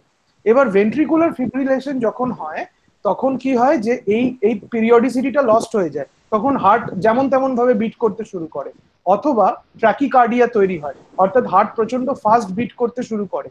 প্রচন্ড ফাস্ট বিট করতে শুরু করলে কি হবে, ও একটা সার্টেন টাইমের পর ও আর করতে পারবে না, ওর পাম্পিং মেকানিজমটা লস্ট হয়ে যাবে, এবং সেই যে এই প্রসিডিওরটাকে বলা হচ্ছে পালমোনারি ট্র্যাকিকার্ডিয়া।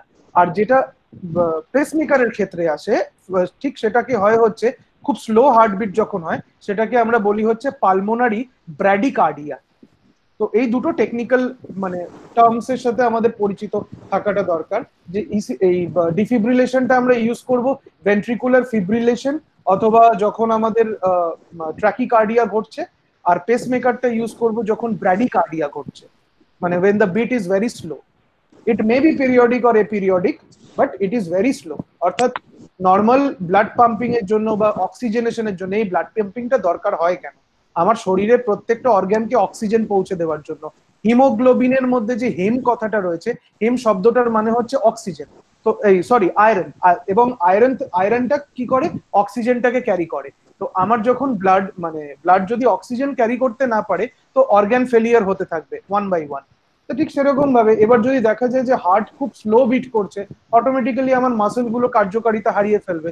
কিছুক্ষণ বাদে অর্গান গুলো এরকম হতে পারে যে সেগুলো কাজ করা বন্ধ করে দিল, অর্গান ফাংশনালিটি লস হলো। তো ওই ট্র্যাকিকার্ডিয়া বা ব্র্যাডিকার্ডিয়া অনুপাতে, সেই অনুপাতে পারপাস অনুপাতে আমরা কখনো ডিফিব ইউজ করি, কখনো পেসমেকার ইউজ করি। এবং পেসমেকারটা অনেক লং টার্ম, whereas ডিফিবটা হচ্ছে সাডেন শকের জন্য বা সাডেন অ্যারেস্টের সময় আমাকে একটা টেম্পোরারি কার্যকারিতার জন্য দেওয়া হলো। আপনি কন্টিনিউ করুন সমাধি। এবার এনএবিএল যে 126 এর যে গাইডলাইন আছে, সেখানে সেম একইভাবে ইলেকট্রিক্যাল সেফটির জন্য যে আমরা আইসি ফলো করি দেখেছি বাকিগুলোতে, এখানেও সেই আইসি ফলো করা হয়। আর যে যে প্যারামিটারগুলো আমরা এখানে মেইনলি ক্যালিব্রেট করি সেফটি টেস্ট ছাড়া, সেখানে আছে মেইন আছে এনার্জি মেজারমেন্ট। মানে কত জুল, আমরা ওটাকে কি করি, ইউনিটটা জুলে আমরা মেজারমেন্ট করি। একদম মিনিমাম 10 জুল থেকে নিয়ে ম্যাক্সিমাম আমরা যখন কাজ করি 300 জুল পর্যন্ত পাই। তো কি করি আমরা, যখন আমাদের ডিফিব অ্যানালাইজারটা দিয়ে ডিফিব্রিলেটরটা টেস্ট করি, তখন বিভিন্ন জায়গায় ওখানে টাইমিং সিলেকশনের ব্যাপার আছে। দুটো ওখানে টাচ প্যাড থাকে, তো সেখানটায় দিয়ে আমরা আমাদের ডিউসির সঙ্গে স্ট্যান্ডার্ডটাকে কানেক্ট করে নিয়ে সেই জুলের মানে 10 জুল হলে ওটা 10 জুল আসছে কিনা, মিনিমাম 10 থেকে 300 জুল পর্যন্ত আমরা এনার্জি মেজারমেন্ট করি। আর কি করি, চার্জ টাইমটা, যে চার্জ এবং ডিসচার্জ হতে কতক্ষণ, ওই টাইমিংটা, যে একদম সাডেন শক দেওয়া হয় তো সেকেন্ডেরও আছে ওখানে মেজারমেন্ট, হয়তো 10 সেকেন্ড, 1 মিনিট, 30 সেকেন্ড, এরকম বিভিন্ন জায়গাগুলো আছে। ওই যে ডিফিবটাতে যত টাইম দেখাচ্ছে সেটা আমার স্ট্যান্ডার্ডের এখানেও দেখাচ্ছে কিনা সেটাকে আমরা চেক করি। আর থাকে কি আমার পেশেন্ট লোড টেস্ট হয় একটা, রেজিস্ট্যান্স, আর এক্সটার্নাল প্রেসার টেস্ট হয় একটা, ওটাকে আমরা মেজারমেন্ট করি। চারটে আছে। আর তার সাথে আমরা নর্মালি যেমন বাকি ইনস্ট্রুমেন্টগুলোর ক্ষেত্রে করি, ইলেকট্রিক্যাল সেফটি অ্যানালাইজার দিয়ে ইলেকট্রিক্যাল সেফটিটা দেখে নিই, সেই সেফটিটুকু দেখে নেওয়া হয় ওখানে, এই কাজটা করা হয়। আর আর কিছু তো এর মধ্যে আর প্যারামিটার তো আর কিছু নেই, কিছু মনে পড়ছে আর বলো সবকিছু যদি কিছু মনে পড়ে। ডিফিব্রিলেটরকে আমরা যেরকম ভেন্টিলেটরের ক্ষেত্রে আমরা তখন বলেছিলাম যে ফ্লো কন্ট্রোলড, টাইম কন্ট্রোলড, আর একটা হচ্ছে প্রেসার কন্ট্রোলড, সেরকম ডিফিব্রিলেটরকেও আমরা দুভাগে ভাগ করি। এটা তার ওয়েভ ফর্মের জন্য, একটাকে আমরা বলি মোনোফেজিক ডিফিব্রিলেটর, একটাকে বলি হচ্ছে আমরা বাইফেজিক ডিফিব্রিলেটর। জেনারেলি আমরা যে হসপিটালস গুলোতে ক্যালিব্রেট করি সেগুলো হচ্ছে বাইফেজিক। মোনোফেজিক আর বাইফেজিকের মধ্যে যে পার্থক্যটা, ডিসি আর এসি সিগন্যালের মধ্যে যা পার্থক্য, মোনোফেজিক আর বাইফেজিকের মধ্যে একদম তাই পার্থক্য। মোনোফেজিকের ক্ষেত্রে কি হয়, যে এই যে দুটো প্যাডেল সমাধি যেটা বললেন যে টাচ প্যাড, মানে যে প্যাডেল দুটো থাকে, একটা প্যাডেলকে আমরা বলি অ্যাপেক্স, আর একটা হচ্ছে স্টার্নাম। হ্যাঁ বলো বলো। হ্যাঁ, একটা হচ্ছে অ্যাপেক্স আর একটা হচ্ছে স্টার্নাম, মানে একটা পজিটিভ একটা নেগেটিভলি, দুটো ইলেকট্রোড থাকে। এবার যদি দেখা যায় যে একটা সিঙ্গেল ডিরেকশনাল ফ্লো হচ্ছে, তার মানে আমি বুঝতে পারছি যে সেটা হচ্ছে আমার মোনোফেজিক ওয়েভফর্ম, অর্থাৎ মোনো অর্থাৎ ওয়ান ফেজ ওয়েভফর্ম। আর বাইফেজিক মানে কি, ওটা হচ্ছে অল্টারনেটিং কারেন্টের মতো, একবার পজিটিভ থেকে, মানে একবার পজিটিভ ইলেকট্রোডটা নেগেটিভ ইলেকট্রোডে পাঠাবে, আবার উল্টো বারের ক্ষেত্রে নেক্সট সাইকেলে নেগেটিভ ইলেকট্রোডটা পজিটিভ ইলেকট্রোডের কাজ করবে, আর পজিটিভ ইলেকট্রোডটা নেগেটিভ ইলেকট্রোডের কাজ করবে।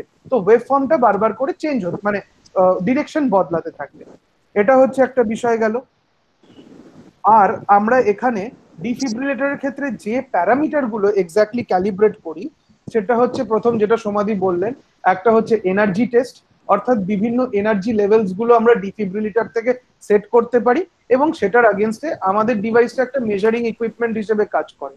তো ওখানে চার্জ করে আমরা এখানে ডিসচার্জ করি এবং দেখি যে কত জুলের আগেনস্টে কত জুল পাচ্ছি। একটা হচ্ছে সিনক্রোনাইজেশন টাইম বা সিঙ্ক টাইম যেটাকে বলা হয়, আরেকটা হচ্ছে চার্জিং টাইম।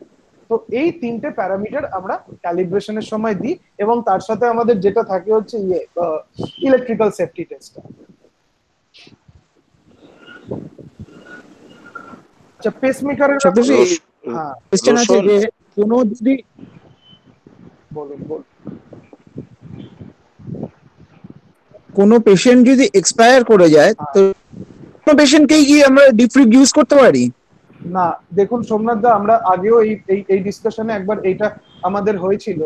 আপনার যদি পেশেন্টের ব্রেন ডেথ হয়ে যায়, যেরকম আমরা কি বলছি যে প্রথম কথা আপনাকে একটা জিনিস ভাবতে হবে, brain is the micro processor, ঠিক আছে? এবার একটা পেশেন্টের যদি কোনো কারণে ব্রেন ডেথ হয়ে যায়, এটা ল্যাক অফ অক্সিজেনের জন্য হোক বা যাই হোক না কেন, তাহলে আপনি যত করেই ডিফিব্রিলেটর দিন না কেন, আপনি তাকে আর রিভাইভ করাতে পারবেন না।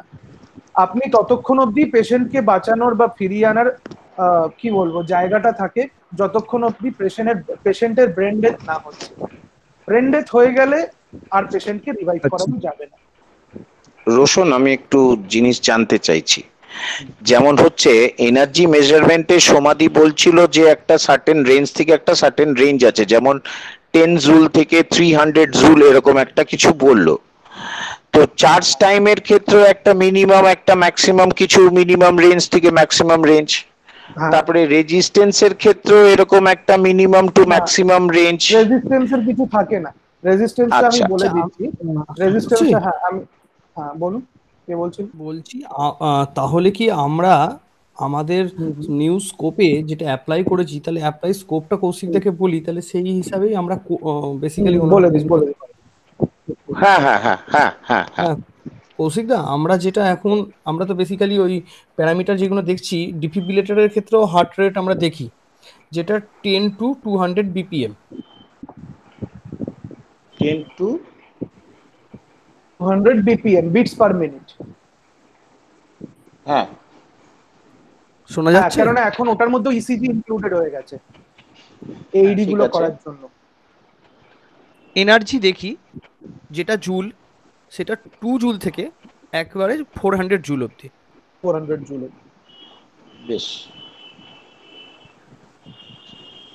চার্জ টাইম বলছে 0.1 সেকেন্ড থেকে 100 সেকেন্ড। 0.1 সেকেন্ড থেকে 100 সেকেন্ড। 100 সেকেন্ড। আর সিঙ্ক্রোনাইজেশন টাইম যেটা সিঙ্ক টাইম, ওটা তো 60 মিলিসেকেন্ড বোধহয়। মানে ইসিজি হ্যাঁ, মানে সিমুলেশন। আমাদের রেঞ্জটা ওইটা ইসিজি সিমুলেশন না না, synchronization sync time. Sync time যেটা SYNC যেমন আচ্ছা সিঙ্ক টাইম মেজার করি, সেটা 10 মিলিসেকেন্ড থেকে 380 মিলিসেকেন্ড। আর এইটা বেসিক্যালি এটা হচ্ছে তার রেঞ্জ, আমরা এটা ক্যালিব্রেশন করতে পারি। আর নর্মাল একটা ডিফিব্রিলেটরের ক্ষেত্রে ডিফিব্রিলেটর যদি সঠিক হয়, তাহলে অ্যাজ পার ডিফিব্রিলেটরের ম্যানুয়াল এবং আমরা যে ডিফিব্রিলেটরের গাইডলাইনগুলো যেগুলো পড়েছি, তাতে ডিফিব্রিলেটরের গাইডলাইনে বলা আছে সিঙ্ক টাইমটা অলওয়েজ 60 মিলিসেকেন্ড, মানে 60 মিলিসেকেন্ডের কম হবে। যদি হয় তাহলে ডিফিব্রিলেটর অ্যাবসলিউটলি ফাইন ওয়ার্কিং করছে। ফাইন আছে। ঠিক আছে। এছাড়া আমরা দেখি ডিফিব্রিলেটরের তিনটে আরো প্যারামিটার আছে। একটা হচ্ছে প্রেসার আউটপুট, আর একটা হচ্ছে প্রেসার রেট। নতুন সেখানে প্রেসারের আছে, প্রেসার মানে পেসমেকারের কথা বলছি Saptarshi. Pressure output and pressure rate. Pressure রেটটা 5 ppm থেকে 800 ppm। আরেকবার বলো। প্রেসার রেট এটা আমরা মেজার করতে পারবো 5 ppm টু 800 ppm। আর প্রেসার আউটপুটটা 10 মিলিঅ্যাম্পিয়ার থেকে 100 মিলিঅ্যাম্পিয়ার। ppm মানে কিন্তু এখানে পার্টস পার মিলিয়ন না, এটা হচ্ছে পালসেস পার মিনিট। পালসেস পার মিনিট। হ্যাঁ আচ্ছা, এটা পালসেস পার মিনিট। আর আউটপুটটা কি বললে? 10 মিলিঅ্যাম্পিয়ার থেকে 100 মিলিঅ্যাম্পিয়ার। 10 milliampere two 100 milliampere. ঠিক আছে। আচ্ছা, রেজিস্ট্যান্স সঙ্গে যা ইলেকট্রিক্যাল সেফটি আছে, হ্যাঁ সাথে যে আচ্ছা রেজিস্ট্যান্সের যে বিষয়টা, হ্যাঁ লোডের যে বিষয়টা ছিল, রেজিস্ট্যান্সের বিষয়টা, সেখানে একটা জায়গা বলি। আমাদের যে ডিফিব্রিলেটর অ্যানালাইজারটা আছে সেটার মধ্যে বাই ডিফল্ট 50 ওহমস এর রেজিস্ট্যান্স রয়েছে। অ্যাকচুয়ালি এর জন্য আরো অনেক রেজিস্ট্যান্স কিনতে পাওয়া যায়। মানে আমাদের যে ডিফিব্রিলেটর অ্যানালাইজারটা আছে না, এটাকে মানে কম্পেয়ার করা যেতে পারে অ্যাজ আ পেশেন্ট বডি, মানে it is acting as a patient simulator. তো যেরকম কি হচ্ছে, দুটো ইলেকট্রোড যখন আমি পেশেন্টের বুকের উপর রাখছি এবং শকটা দিচ্ছি, এটা কি হচ্ছে, সার্কিটটা তো ক্লোজ হতে হবে। তো পেশেন্টের বডি যখন মাঝখানে চলে আসছে, তার একটা সার্টেন রেজিস্ট্যান্স আছে, ওটা ইলেকট্রিক্যাল প্যারামিটারে একটা রেজিস্ট্যান্সের মতো কাজ করে। এবার বাই ডিফল্ট আমাদের ডিভাইসে যেটা দেওয়া আছে সেটা 50 ওহমস। এবার এর সাথে আরো additional lead set, sorry resistance set ফ্লুকের সাথে থেকে কিনতে পাওয়া যায়, 100 ওহমস, 200 ওহমস, 250 ওহমস, বাট আমরা সেটা কিনিনি। তার জন্যই আমরা এখানে ভেরিয়েবল রেজিস্ট্যান্সটা আর করতে পারি না বা করি না।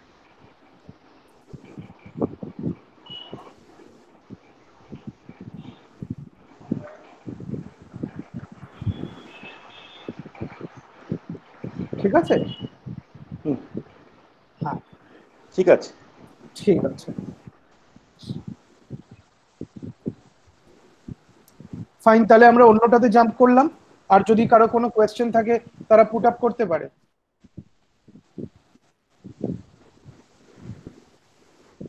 সুমিত, সামি, মনিকা দি, কোনো কোয়েশ্চেন আছে?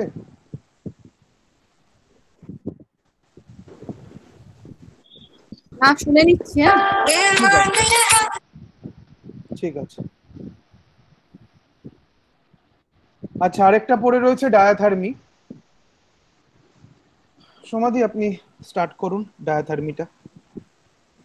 ডায়াথার্মিটা খুব বড় কিছু নেই, ছোট জিনিস, তাড়াতাড়ি কমপ্লিট হয়ে যাবে। আচ্ছা, ডায়াথার্মিটাকে যদি আমরা এক কথায় বলি তাহলে কি, কাটিং মেশিন। বেসিক্যালি সার্জারির সময় ডাক্তাররা যে মেশিনটা দিয়ে চালিয়ে পেশেন্টের স্কিন কাটে বা ওপেন করে, সেই মেশিনটাই ডায়াথার্মি মেশিন, একদম গোদা বাংলায় যেটা বলে আর কি। বেসিক্যালি ডায়াথার্মিটা কি তাহলে, diathermy is electrical induced heat generated machine, যেটা high frequency electromagnetic current generate করে এবং পেশেন্টের সার্জারি করে। তো diathermy is electrical induced heat. Samadhi, একটু যদি রিপিট করো ভালো হয়, আমার ফোন এসে গিয়েছিল। বলছি একটু রিপিট করলে ভালো হয়, আমার একটা ফোন এসে গিয়েছে। ও আচ্ছা, বলছি হ্যাঁ বলছি ডায়াথার্মিটাকে বাংলায় যদি ধরো, জাস্ট নাইফ, ছুরি, কাটিং মেশিন। মানে ডায়াথার্মি মেশিনটা দিয়ে আমরা কাটি, মানে ডাক্তাররা সার্জারি করার সময় যে মেশিনটার সাহায্যে সার্জারি করার জন্য, মানে সার্জারি করে যখন, মানে পেশেন্ট কাটে, সেটাকেই বলে ডায়াথার্মি মেশিন। ঠিক আছে? ডায়াথার্মি মেশিনটা কি, ইলেকট্রিক্যালি ইনডিউসড হিট জেনারেটেড একটা মেশিন, যেটা কি হয়, একটা high frequency electromagnetic current pass হয় এবং পেশেন্টের ওখানে সার্জারির সময় ডাক্তাররা ওটা সার্জারিটাকে কাটে। তো ডায়াথার্মি তার মানে কি হচ্ছে, ইন সার্জারি ডায়াথার্মি যদি বলো, তাহলে যখন ব্লাড ভেসেল গুলো থাকে, মানে স্কিনটা থাকে, ওটাকে কাট করে with electromagnetic current with high frequency. ঠিক আছে? হ্যালো, হ্যাঁ সমাধি বলুন, আপনি ক্যারি অন করুন। হ্যালো, হ্যাঁ হ্যাঁ শোনা যাচ্ছে। শোনা যাচ্ছে তো? পরিষ্কার। তো তাহলে diathermy is electrically induced heat or use high frequency electromagnetic current as a form of physical therapy in surgical procedure. ঠিক আছে? তো ডায়াথার্মিটাকে যখন আমরা ইউজ করি, তখন বেসিক্যালি কি হয়, একদম হাই ফ্রিকোয়েন্সি, অনেক সময় দেখা যায় রেডিও ওয়েভ টাইপের, অত হাই ফ্রিকোয়েন্সিও ডায়াথার্মির সময় ইউজ করা হয়। তাহলে ডায়াথার্মি যখন ইউজ করা হচ্ছে, তখন হাই ফ্রিকোয়েন্সি যখনই ওখানে জেনারেট করছে, যার ফলে কি হয়, আমাদের স্কিনের যে ভেসেল গুলো থাকে ওগুলো কাট হয়ে যায় এবং এত হাই ফ্রিকোয়েন্সিতে কাটার জন্য প্রিভেন্ট এক্সেসিভ ব্লিডিং। আমরা দেখবে কোনো জিনিস যদি আস্তে আস্তে কাটি, তাহলে কি হয়, প্রচুর ব্লাড বেরোয়। আর যখন হাই ফ্রিকোয়েন্সিতে একদম স্মুথলি কোনো নাইফ চালিয়ে যাবে, তখন সে কি করে, মানে এক্সেসিভ ব্লিডিং কিন্তু আর হয় না। ডায়াথার্মি মেশিনটা ওই জন্য হাই ফ্রিকোয়েন্সিতে সেট করা হয় একদম, যাতে খুব স্মুথলি তাড়াতাড়ি ওটাকে যে জায়গাটা অপারেট করবে ডক্টররা সে তার মতো করে কাট করে নেয়।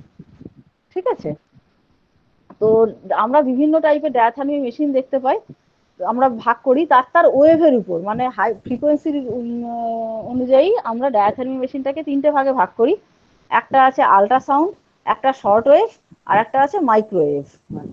তো বিভিন্ন ব্যান্ড রেঞ্জের উপর, মানে ফ্রিকোয়েন্সি রেঞ্জের উপর, যেমন আল্ট্রাসাউন্ডটা রেডিও ওয়েভ ইউজ করা হয় 300 মেগাহার্জের উপরে, শর্ট ওয়েভটা থাকে 1 to 100 মেগাহার্জের, আর মাইক্রোওয়েভটা থাকে 900 মেগাহার্জ থেকে 2.45 গিগাহার্জ পর্যন্ত ব্যান্ডের।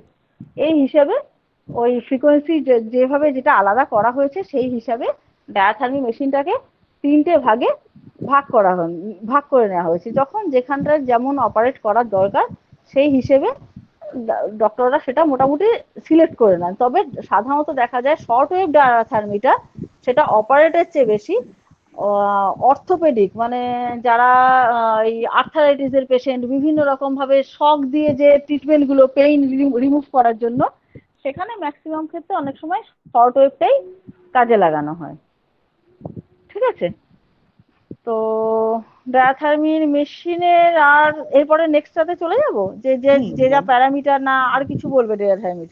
আচ্ছা, বলে নিচ্ছি এখানে। বলছি, যেরকম ওই সমাধি যে কথাগুলো বললেন, যে যেরকম 3টে ভাগে ভাগ করা, short wave diathermy, ultrasound diathermy, microwave diathermy, একদম পারফেক্ট ক্লাসিফিকেশন। এবার একটা বিষয় আসে, এরকম বহু সময় বায়োমেডিক্যালের যেগুলো এনকোয়ারি আসে তাতে কাস্টমার হয়তো দিয়ে দিয়েছে মাইক্রোওয়েভ ডায়াথার্মি বা আল্ট্রাসাউন্ড ডায়াথার্মিও দিয়ে দিয়েছে, বা তখন কিন্তু আমাদের এই ব্যাপারটা স্পেসিফিক্যালি মার্কেটিং টিমকে ভীষণভাবে কনসার্ন থাকতে হবে যে আদার দেন শর্টওয়েভ ডায়াথার্মি আমরা কিন্তু কিছু করতে পারি না। শর্টওয়েভ ডায়াথার্মি করা যায়, ফ্লুকের বা অন্যান্য যেসব ব্র্যান্ড বায়োমেডিক্যাল যেসব ক্যালিব্রেটার্স গুলো আছে তার এগেনস্টে যেগুলো মানে যে ডায়াথার্মি ডিভাইসেস গুলোকে আমরা ক্যালিব্রেট করতে পারি, that is shortwave diathermy, because ওর ভেতরে যে একটা পিক কারেন্ট মিটার রয়েছে, তো that is suitable to calibrate current of frequency range যেটা শর্টওয়েভ ডায়াথার্মিকে ম্যাচ করছে ফার্স্ট অফ অল। আর আল্ট্রাসাউন্ড ডায়াথার্মি বা মাইক্রোওয়েভ ডায়াথার্মি জেনারেলি ইউজ হয় কোথাকার ক্ষেত্রে? টিউমারের ক্ষেত্রে বা সিটি স্ক্যানের ক্ষেত্রে, এইগুলোর ক্ষেত্রে মাইক্রোওয়েভ ডায়াথার্মি ইউজ হয়। ডায়াথার্মি অ্যাকচুয়ালি যে থার্মি থেকেই আমরা একটা কথা বুঝতে পারি যে এটার সাথে একটা থার্মা কথাটার সাথেই হিট জড়িয়ে আছে। তো ডায়াথার্মি শব্দটার অর্থ হচ্ছে হিটিং থ্রু। তো ডায়াথার্মির ওয়ান অফ দ্য অ্যাপ্লিকেশন হচ্ছে ইলেকট্রোকটারি, যার জন্য এটাকে আমরা বলি হচ্ছে কটারি টাইপ মেশিন বা সার্জিক্যাল ডায়াথার্মি, অর্থাৎ কাটিং এর ক্ষেত্রে ইউজ করার কথা বলি। বাট ডায়াথার্মি যেটা দেখা যায় যে অনেকেই যে অর্থোপেডিক্স এর কথা সমাধি বলছিলেন, অর্থোপেডিক্স এর ক্ষেত্রে যারা ফিজিওথেরাপি যাদের লাগে, মানে কারো আর্থারাইটিস রয়েছে অনেকের, তো যাদের এই ফিজিওথেরাপি লাগে সেখানেও যে ডায়াথার্মি মেশিন গুলো ইউজ হয় সেখানে কিন্তু আল্ট্রাসাউন্ড ডায়াথার্মি ইউজ হয়, অর্থাৎ খুব হাই ভাইব্রেশনের জন্য, খুব হেভি ভাইব্রেশনের জন্য একটা হিটিং এফেক্ট জেনারেট করে। আর শর্টওয়েভ ডায়াথার্মির ক্ষেত্রে কি হয়? শর্টওয়েভ ডায়াথার্মিটা জেনারেলি ইউজ হয় হচ্ছে সার্জিক্যাল ডায়াথার্মির ক্ষেত্রে, পয়েন্ট নাম্বার 1। এবং এই যখন ডায়াথার্মিটা হয়, এই যে যখন কথাটা এলো যে এটা কাটিং করার সঙ্গে সঙ্গে যাতে এক্সেসিভ ব্লিডিংটা না হয়, সেটা কিভাবে অ্যাভয়েড করে? যেহেতু একটা হাই কারেন্ট পাস করছে, আমরা সবাই জানি হাই কারেন্টের সাথে যেখানেই হাই কারেন্ট পাস করবে সেখানেই একটা এক্সট্রিম হিট জেনারেটেড হবে। তো এই হিটিং এফেক্টের জন্য কি হয়, সেখানে যে অ্যাসোসিয়েটেড যে skin sales, not only skin sales, যে মাসেল টিস্যুস গুলো থাকে সেই টিস্যুস গুলোকে বার্ন করিয়ে দেওয়া হয়, এবং সেই বার্নিং এর কারণে সেখান থেকে কোয়াগুলেশন তৈরি হয়, অর্থাৎ ক্লটিং করে যায়, যার জন্য আর সেখান থেকে ব্লিডিং হতে পারে না। এর কারণে ডায়াথার্মিতে কিন্তু দু ধরনের অপারেশনাল মোড আছে, একটা হচ্ছে কাটিং আর একটা হচ্ছে কোয়াগুলেশন। আর ডায়াথার্মিও কিন্তু এই মানে সার্জিক্যাল ডায়াথার্মিও কিন্তু ওরকম ডিফিব্রিলেটরের মতো দুভাগে ভাগ করা যায় depending on their wave form, একটা হচ্ছে মনোপোলার আর একটা হচ্ছে বাইপোলার।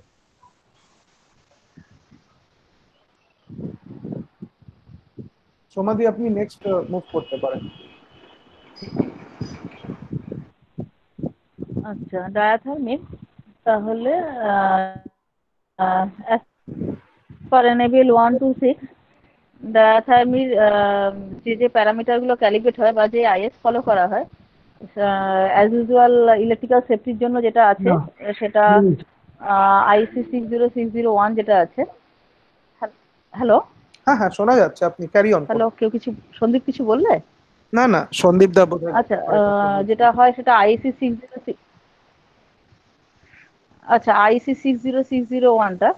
আর মেডিকেল ইলেকট্রিক্যাল ইকুইপমেন্টের একটা পার্ট 2 এর একটা গাইডলাইন আছে, সেখান থেকেও ডায়াথার্মির কিছু এনএবিএল স্পেসিফিকেশন আমাদের যেমন দিয়েছে 1 to 6 এ, সেই গাইডলাইন আমরা ফলো করে যখন অ্যাপ্লাই করা হয়েছে সেখান থেকে যে যে প্যারামিটারগুলো দেওয়া দেওয়া হয়েছে বা আমরা ক্যালিব্রেশন করি, সেখানে দিয়ে দেওয়া হয়েছে এর যে যে প্যারামিটারগুলো করা হয় সেটা আছে যেমন কারেন্ট, তারপর ফ্রিকোয়েন্সি, তারপর crest factor, load resistance range, এইগুলো সমস্ত।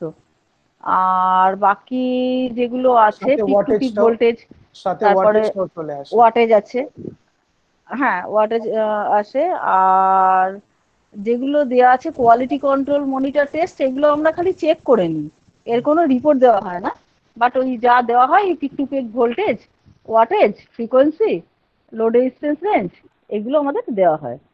আর যে স্ট্যান্ডার্ডগুলো ইউজ করা হয় সেটা একটা, হ্যালো, সেটা একটা ইউজ করা হয় ইলেকট্রিক্যাল সেফটিটা আমরা যেমন ইএসএ 615, আর আমাদের ইলেকট্রোসার্জিক্যাল অ্যানালাইজার যেটা আছে সেটা আমরা ইউজ করি, এই দুটোই।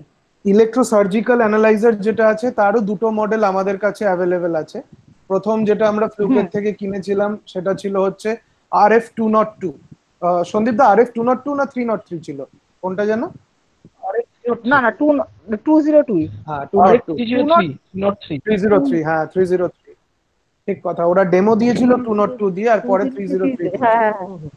আর যেটা হচ্ছে নতুন মডেলটা কিনা হয়েছে সেটা হচ্ছে QA ES3, QA quality assurance, ES electrical safety, হ্যাঁ ES3, রোমান 3, QA ES3। এবং QA ES3 মানে RF 303 থেকে অনেক জায়গায় বেটার। তার একটা মস্ত বড় কারণ হচ্ছে এই যে যখন আমরা বলছি যে স্কিন কাটা হচ্ছে, স্কিন কাটা হোক বা টিস্যু কাটা হোক, যেটাই কাটা হোক না কেন, বা অর্গানের কোনো স্পেসিফিক পোর্শন কাটা হোক, কোনো টিউমার কাটা হোক, তো তার সাথে একটা রেজিস্ট্যান্স জড়িয়ে। আমার স্কিনটা তো আর কোনো নর্মাল কন্ডাক্টর নয়, কোনো ইলেকট্রিক্যাল কন্ডাক্টর নয়। তো এবার যে রেজিস্ট্যান্সটা জড়িয়ে রয়েছে, যেটা QAES 303 যে মডেলটা আমাদের ছিল, তাতে রেজিস্ট্যান্স রেঞ্জটা ছিল হচ্ছে আপ টু 750 ওহমস, ওয়্যারাজ নতুন যে মডেলটা সেটার রেজিস্ট্যান্স রেঞ্জ কিন্তু আপ টু 5000 ওহমস। অর্থাৎ ভেরি হার্ড টিস্যুস গুলোর ক্ষেত্রেও কিন্তু এটা সিমুলেট করতে পারে, প্রথম কথা। আর সেকেন্ড হচ্ছে এখানে আরো অ্যাডিশনাল প্যারামিটার্স গুলো দেখা যায়, যেরকম পিক টু পিক ভোল্টেজটা দেখা যায়, ফ্রিকোয়েন্সিটা দেখা যায়। কিন্তু আগের গুলোর ক্ষেত্রে আমরা শুধু কারেন্ট দেখতে পারতাম, রেজিস্ট্যান্স সেট করতে পারতাম, আর তার এগেইনস্টে আমরা ওয়াটেজটা পেতাম।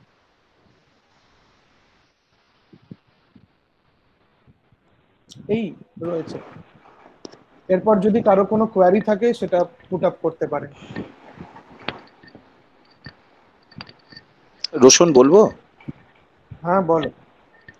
আচ্ছা, একটা হচ্ছে প্রথম হচ্ছে যে এই ইনস্ট্রুমেন্টের একটা হচ্ছে ফ্রিকোয়েন্সি টেস্ট, ঠিক আছে, আরেকটা হচ্ছে কারেন্ট, আরেকটা হচ্ছে পাওয়ার।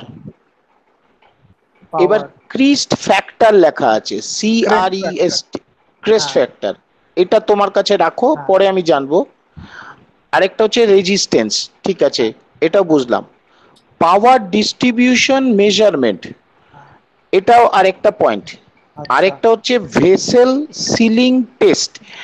এবার যখন আমাদের এই কটারি দিয়ে আমরা যখন কাটছে, ডাক্তার যখন অপারেশন করছে তখন কাটার পরে ওর ভিতর থেকে একটা হিট জেনারেট হয়ে কোয়াগুলেশন হয়ে যাচ্ছে টিস্যু বা মাসেলস গুলো, তাতে কোয়াগুলেশনটাই হচ্ছে ভেসেল সিলিং, একদম এক্সাক্ট টার্মিনোলজি। কোয়াগুলেশন মানে হচ্ছে সিলিং অফ ভেসেলস।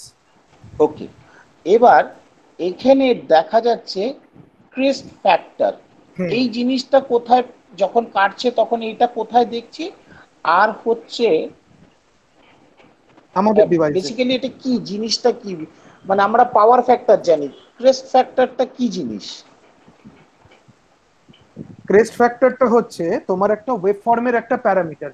ক্রেস্ট ফ্যাক্টরটা তোমাকে বলা হয় হচ্ছে যে একটা যখন ওয়েব ফর্ম থাকে, যে কোনো পিরিয়ড মানে অল্টারনেটিং ওয়েব ফর্ম যখন থাকে, তুমি যখন বুঝতে পারছো যে এটার একটা ফ্রিকোয়েন্সি আছে, আমরা জানি এটার একটা ফ্রিকোয়েন্সি আছে, এটা 0 হার্টজ নয়, তার মানে দিস ইজ নট ডিসি, এটা অল্টারনেটিং কারেন্টে চলে যাচ্ছে, মানে what ever be the shape of the web form, but it is an alternating current.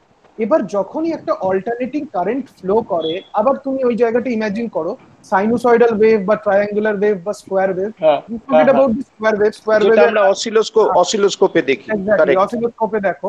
তো সেখানে এই যে পিক ভ্যালু, এই যে পিক ভ্যালু যে কোনো ওয়েভ ফর্মের কোনো একটা হাফ সাইকেলে তার যে পিক ভ্যালুটাতে সে রিচ করে, সেইটাকেই বলে হয় হচ্ছে ক্রেস্ট ফ্যাক্টর।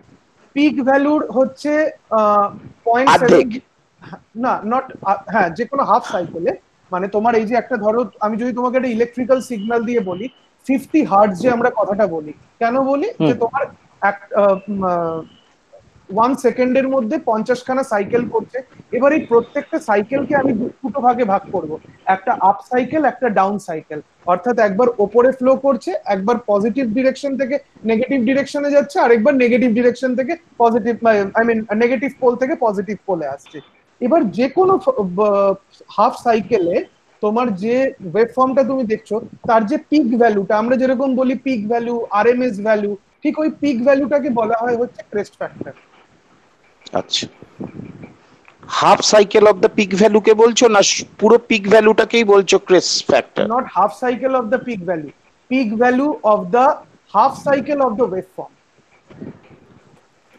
এটা বুঝতে পারলাম না। পিক ভ্যালু আমি আবারও বলছি, দেখো তুমি অসিলোস্কোপ দিয়ে বোঝাও, কারণ আমি এই হ্যাঁ, অসিলোস্কোপে তুমি একটা দেখছো অফসেট লাইন দেখছো, একটা পজিটিভ একটা ওয়েভ দেখছো, একটা নেগেটিভ ওয়েভ দেখছো, দেখছো তো?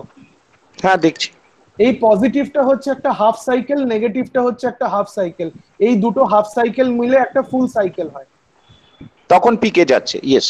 এইবার তোমার আইডিয়ালি যদি সিচুয়েশন ঠিক থাকে, পুরোপুরি ঠিক থাকে, আইডিয়াল সিচুয়েশনে তোমার পজিটিভ ইকুয়াল টু নেগেটিভ হওয়া উচিত, এবং সেক্ষেত্রে ক্রেস্ট ফ্যাক্টর অর্থাৎ pick value for positive half cycle should be equal to pick value for the negative half cycle. এটাই হচ্ছে বিষয়, বাট এটা কখনো কখনো ডিফারও করতে পারে, দেয়ার আর প্রবাবিলিটিস যেখানে ডিফার করতে পারে। তো এই যে ক্রেস্ট ফ্যাক্টর বলতে তুমি ধরে নিতে পারো যে যে কোনো ওয়েভ ফর্মের তার যে পিক ভ্যালুটা রয়েছে, এবং পিক ভ্যালুটা তুমি কোথায় পাচ্ছ, একটা তো কমপ্লিট সাইকেল তুমি পাচ্ছ না, একটা কমপ্লিট সাইকেলের মধ্যে দুটো হাফ সাইকেল রয়েছে, তো যে কোনো হাফ সাইকেলের পিক ভ্যালুটাকে তুমি ধরে নিলেই সেটা হচ্ছে তোমার ক্রেস্ট ফ্যাক্টর। তুমি ধরে নাও পজিটিভ সাইকেলের পিক ভ্যালুটাকে, হ্যাঁ মানে সপ্তর্ষি ওই মানে আর কি পজিটিভ সাইকেলের যে মানে এক্সট্রিম ভ্যালুটা মানে পিক ভ্যালু, আর যে সাধারণত হয় কি, আর ওই যে এফেক্টিভ ভ্যালুটা মানে একদম পিক, একবার কোন একটা সাইকেলের মধ্যে একবার একদম পিকে যাচ্ছে আবার নামছে, মানে হয়তো অনেক সময় হয়তো সেকেন্ড হাফ মানে উল্টো হাফটায় নামছে, কিন্তু অনেক সময় হয়তো যে একটা একটা হাফের মধ্যে যখন উঠছে নামছে করতে করতে একবার এক্সট্রিম পিকে যাচ্ছে, আবার মানে নেগেটিভ দিকেও এক্সট্রিম পিকে যাচ্ছে, ওরকম হতে হতে যে একটা এফেক্টিভ ভ্যালু যেটা বলে আর কি, মানে ওই উপর নিচ করতে করতে যে এফেক্টিভ ভ্যালু আর পিক ভ্যালু ওর যে রেশিওটা, ওটাকেই ক্রেস্ট ফ্যাক্টর বলছে আর কি। আচ্ছা আচ্ছা, এটার ব্যাপারে সন্দীপ বল। কৌশিকদা, আমি তোমাকে এক্সিকিউশনে পাঠালাম, এক্সিকিউশনটা তুমি একটু দেখো, এক্সিকিউশনের একটা ছবি আমি তোমাকে পাঠালাম, ক্রিস ফ্যাক্টরটা 3 লাইনের আছে, এটা দেখলেই একদম টোটাল ক্রিস ফ্যাক্টরটা তোমার ক্লিয়ার হয়ে যাবে। আচ্ছা হ্যাঁ দেখতে পেয়েছি, দেখো একদম ক্লিয়ার হয়ে যাবে। আচ্ছা আচ্ছা বুঝেছি, এটা হচ্ছে কারেন্ট, এটা অ্যাঙ্গেল, আর peak current divided by RMS current, আর কিছু না। হ্যাঁ, peak current divided by RMS current, ঠিক।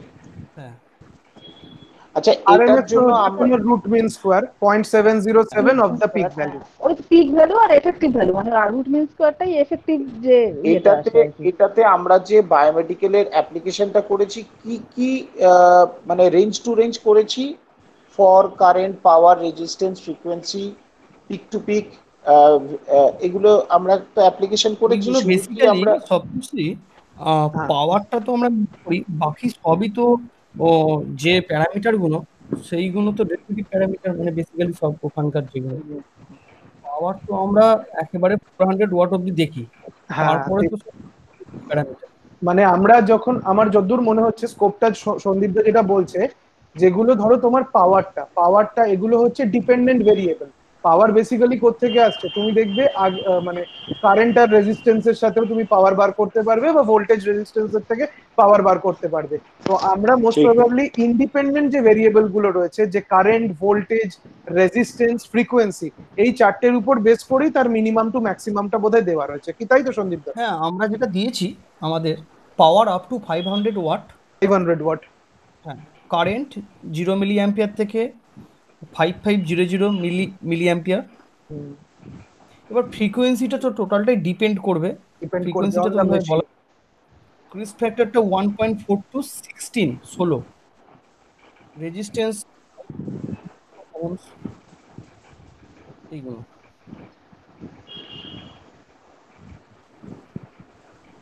হ্যালো হ্যালো, সন্দীপ, শোনা যাচ্ছে না।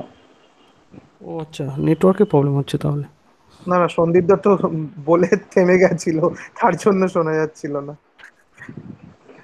ও আচ্ছা, আমি একটা কাজ করি না কৌশিক দা, আমি আমাদের যেটা আমরা অ্যাপ্লাই করছি বা ইয়ে করেছি তার একটা কপি সবাইকে পাঠিয়ে দিই, যে তোমাদের তাহলে সুবিধা হবে এটাকে দেখতে, তাহলে আর হ্যাঁ হাতে ওটা নোট বেটার, করতে ওটা হবে না, ওটাই বেটার। প্রিন্ট বার করে দিলেই তুমি হয়ে যাবে। তুমি তুমি একটা কাজ করো না, গ্রুপে পোস্ট করে দাও, আমরা ওখান থেকে মেইলে কনভার্ট করে নিয়ে মেইলে চেক বড় ল্যাপটপে দেখতে পাবো।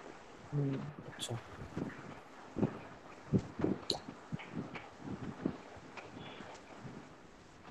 হ্যালো, হ্যাঁ ঠিক আছে, বলছি তাহলে কি তুমি আজকে, হ্যাঁ আচ্ছা আচ্ছা বলো না, বলো।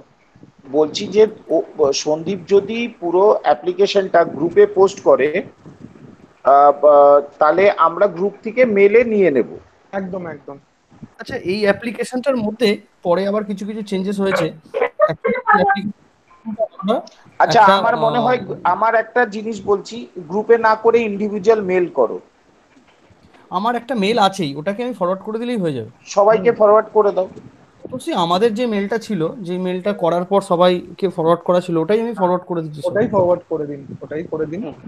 মেলে করে দাও, হোয়াটসঅ্যাপে করো না। হ্যাঁ ঠিক আছে। এইটা একটা বিষয় গেল। আর সেকেন্ড হচ্ছে যে আমরা তাহলে কি আজকে এখানে যদি আর কারো কোনো কোয়েশ্চেন থাকলো তো ওয়েল আমরা অ্যাড্রেস করতে পারি, আর না হলে আজকে আমরা এখানে এন্ড করি।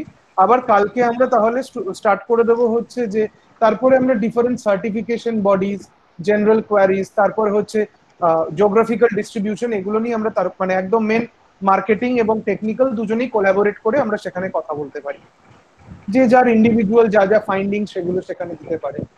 আর এমনিতে যদি টেকনিক্যাল ইস্যুস নিয়ে কারো কোনো কোয়ারি থাকে তারা সেখানে পুট আপ করতে পারে। কেননা রেস্ট অফ দ্য মেশিনসকে আমরা অ্যাড্রেস করলাম না এর কারণেই, যেরকম পালস অক্সিমিটার আছে, পালস অক্সিমিটারকে অ্যাড্রেস করলাম না বিকজ পালস অক্সিমিটার একটা সেপারেট ডিভাইস হলো, ওটা আমরা পেশেন্ট মনিটরে অলরেডি অ্যাড্রেস করা হয়ে গেছে। পেসমেকারকে আলাদা করে অ্যাড্রেস করা হলো না বিকজ আমরা ডিফিব্রিলেটর আর পেসমেকারকে একসাথে অ্যাড্রেস করা হয়ে গেছে। আচ্ছা রোশন, এই যে RF303 আমরা ইলেকট্রোসার্জারিকে অ্যানালাইজার যেটা ইউজ করছি, RF303, এটা কি রাইগেলের মডেল? না, এটা ফ্লুকের মডেল। আর এটাও ফ্লুকের মডেল। আচ্ছা, রাইগেলের মডেল আমাদের কাছে রয়েছে হচ্ছে একটা ইনফিউশন ডিভাইস অ্যানালাইজার রয়েছে, মানে যেটা ওই সিরিঞ্জ পাম্প, ইনফিউশন পাম্প গুলো করার জন্য লাগে, ওটা একটা রয়েছে। আরেকটা আমাদের রয়েছে কি জানো, ভুলে গেলাম। সন্দীপ দা আরেকটা কি রয়েছে? একটা আমাদের ওই ডিফিব্রিলেটর সিস্টেম ডিফিব অ্যানালাইজার রয়েছে, রাইট রাইট, ডিফিব অ্যানালাইজার। ডিফিব অ্যানালাইজার, হ্যাঁ।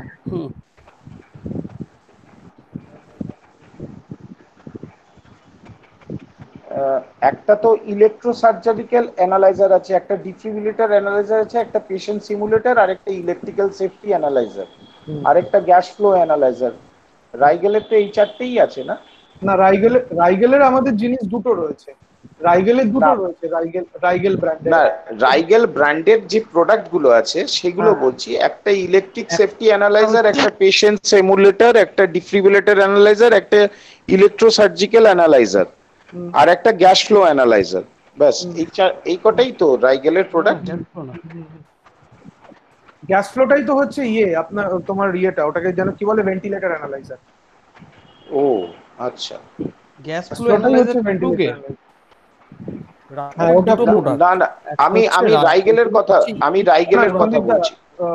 সন্দীপ দা, কৌশিক দা বোধহয় রাইগেলের জেনেরিক কত রকম প্রোডাক্ট আছে সেগুলোর কথা বলছে। হ্যাঁ, আমি অ্যাকচুয়ালি রাইগেল না, এটা হচ্ছে সি ওয়ার্ড বলে একটা কোম্পানি আছে, তারা প্রিন্সিপাল, যারা রাইগেলকে এই মার্কেটিং এর কাজে রেখেছে, যার জন্য রাইগেল দেখবে স্ট্যাম্পিংটা রাইগেল করে সব সময়। অ্যাকচুয়ালি প্রিন্সিপাল কোম্পানি হচ্ছে সি ওয়ার্ড। হ্যাঁ, রাইগেল হচ্ছে ওদের সিস্টার কনসার্ন, মানে সি ওয়ার্ড হচ্ছে একটা বড় ইউনিট। সি ওয়ার্ড হচ্ছে বড় প্রিন্সিপাল। হ্যাঁ, সি ওয়ার্ডের বায়োমেডিক্যাল ইউনিটটা হচ্ছে রাইগেল। ওরা বেসিক্যালি আগে তৈরি করতো মিলিটারি ইকুইপমেন্ট তৈরি করতো, ডিফেন্সের। আমার এদের সাথে কথা হচ্ছে, যদি আমরা এদের প্রোডাক্ট বাজারে বিক্রি করতে পারি সেটা পরের ব্যাপার, এখনো ওটা মেটেরিয়ালাইজই করেনি।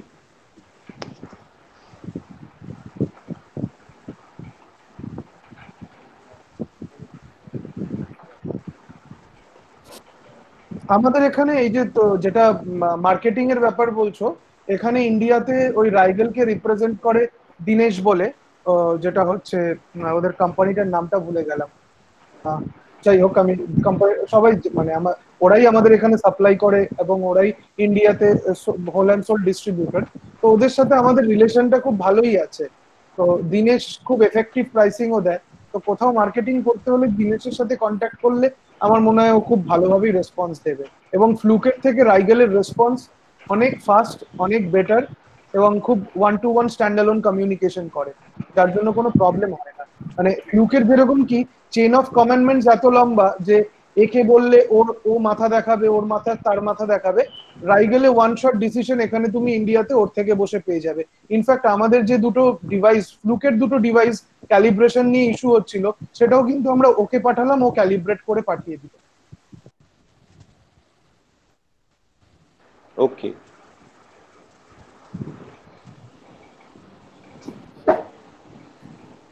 ঠিক আছে, তাহলে তো মানে মোটামুটি আমরা আজকে সেশনটাকে এখানে ল্যাপ করতে আমি পারি। মেলটা সেন্ড করে দিছি। हाँ बोल रहे हैं ये हाँ, वाला बोलिए।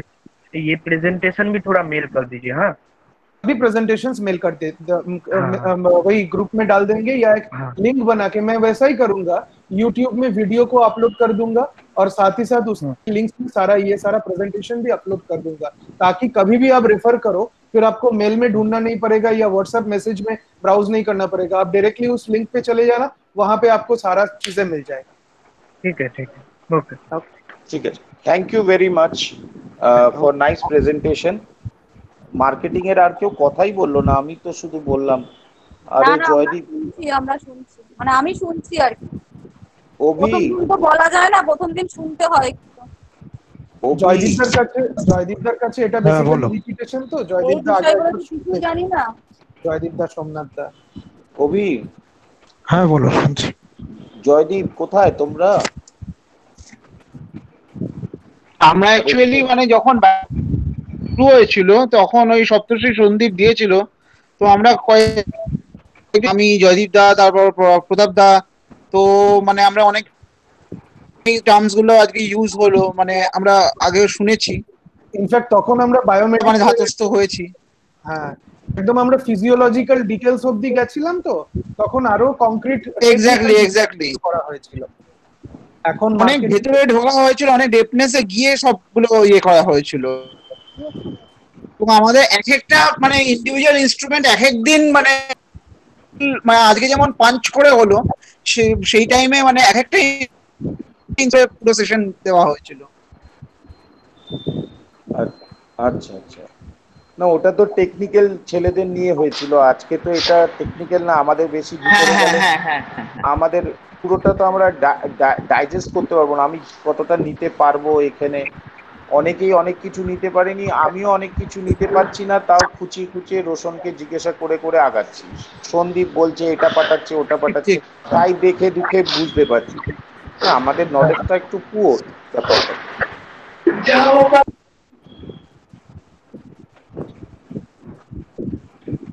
কবি তুমি কিছু বলবে? না, আগে ওগুলো গো থ্রু করি, যেগুলো ধরো আজকে হলো আর কি, সফট কপিটা বা প্রেজেন্টেশনটা গো থ্রু করার পরে একটু ধাতস্থ হয়ে যায় জিনিসটার সাথে, তারপরে আর কি। ঠিক আচ্ছা কৌশিক দা, তখন তখন যে তুমি ওই যে PaO2 SaO2 জিজ্ঞাসা করলে, ওই যে পার্শিয়াল প্রেসার অফ অক্সিজেন, এগুলো এগুলো আমরা যখন আগের বার করেছিলাম তখন ওই পালস অক্সিমেট্রির যে প্রেজেন্টেশনটা ছিল, স্লাইডটা ছিল, ওর মধ্যে ছিল। তো আমি এর না কারণে না না না আমি ওটা দেখে করিনি গো রোশন। না না না আজকে আমি সেটার জন্য বলিনি। না না আমি বলছি, সমাধি যখন শুরু করলো তখন সমাধি এইটা যখন বলছিল, এই FiO2 PO2 এইগুলো যখন বলছিল, PaO2, তো আমি সেই স্ক্রিনশট করে নিয়ে নিয়েছিলাম। তো আমি বুঝতে পারছি না এইগুলোর পুরো ফর্ম গুলো কি। আমি এক্স্যাক্টলি ওইগুলো দেখবেন ওখানটায়, ওই যে FiO2 যেগুলো আছে ওগুলো পাশে লেখা আছে, মানে ফুল ফর্মটা লেখা আছে। ছিল ওখানে যখন, সরি, পেশেন্ট মনিটরের যে প্রেজেন্টেশনটা আমাদের ছিল, ওখানে এগুলো নিয়ে আমরা একটা ইলাবোরেট স্টাডি করেছিলাম। তো আমি এর কারণে কি করছি, ওটাকেও পাঞ্চ করে এখন আবার দিয়ে দিচ্ছি। তাহলে কি হবে, এখন তো ওটাকে খুব একটা আমরা অ্যাড্রেস করলাম না, তো সেইখান থেকে তুমি দেখে নিলে অনেক ইজি হয়ে যাবে। যেরকম আমি তোমার সাথে বলতে বলতে আমি নিজেও ওগুলো দেখছিলাম, অ্যাকচুয়ালি সবসময় ইউজ না করলে মাথা থেকে বেরিয়ে যায়। যেরকম SaO2টা যেটা তোমাকে বললাম, যে আর্টেরিয়াল SpO2 আর SaO2 আর PaO2, পার্শিয়াল প্রেসার অক্সিজেন আর স্যাচুরেটেড অক্সিজেন। এবার স্যাচুরেটেড অক্সিজেনটা আমরা দেখা যায়, পার্শিয়াল প্রেসারটা তো বলেই দিয়েছি। স্যাচুরেটেড অক্সিজেনের ক্ষেত্রে একটা লোকের মনে হতে পারে, তাহলে আমরা পালস অক্সিমেট্রির ক্ষেত্রেও তো বলছি অক্সিজেন স্যাচুরেশন, তাহলে ওটাকে SpO2 কেন বলি আর এটা SaO2 কেন বলি? SpO2টা বেসিক্যালি হচ্ছে তোমার টোটাল ব্লাড স্ট্রিমে যে অক্সিজেনটা রয়েছে সেটা, আর SaO2টা হচ্ছে শুধুমাত্র আর্টারি, মানে অ্যাকচুয়ালি শিরা উপশিরাও তো দু ধরনের হয়, একটা আর্টারি বলে একটা ভেন বলে। তো আর্টারির মধ্যে যে তোমার অক্সিজেনটা ট্র্যাপ রয়েছে সেটা হচ্ছে SaO2, এবং ওটা তুমি পালস অক্সিমিটার দিয়ে করতে পারবে না। SaO2 করতে গেলে তোমার কিছু অ্যানালিটিক্যাল টুল লাগে, কিছু গ্যাস অ্যানালাইজার লাগে, যেগুলো দিয়ে ওটা করতে হবে। কিন্তু SpO2 দিয়ে তুমি হচ্ছে পালস অক্সিমেট্রির জন্য, মানে টোটাল ব্লাড স্ট্রিমে কত পার্সেন্ট অক্সিজেন রয়েছে সেটা বার করতে পারবে। তো আমি ওই প্রেজেন্টেশনটাও শেয়ার করে দেবো, ওখানে বেশ কিছু জিনিস আমরা ডিটেল স্টাডি কন্ডাক্ট করেছিলাম। ঠিক আছে, আমাদের কাছে বায়োমেডিকেলের স্কোপটা দিয়ে দিয়েছে সন্দীপ, সবাইকে মেল করে দিয়েছে। ঠিক ঠিক, হ্যাঁ আমরাও পেয়ে গেছি। ঠিক আছে, তাহলে সেশনটা এন্ড করলাম। Thank you for the nice audience. Thank you thank you thank you.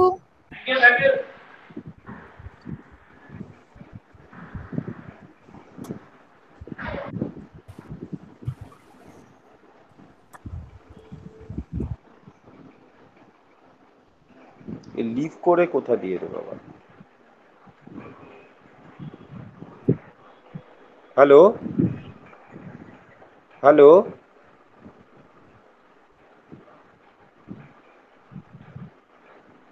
Leave করব কোথা দিয়ে?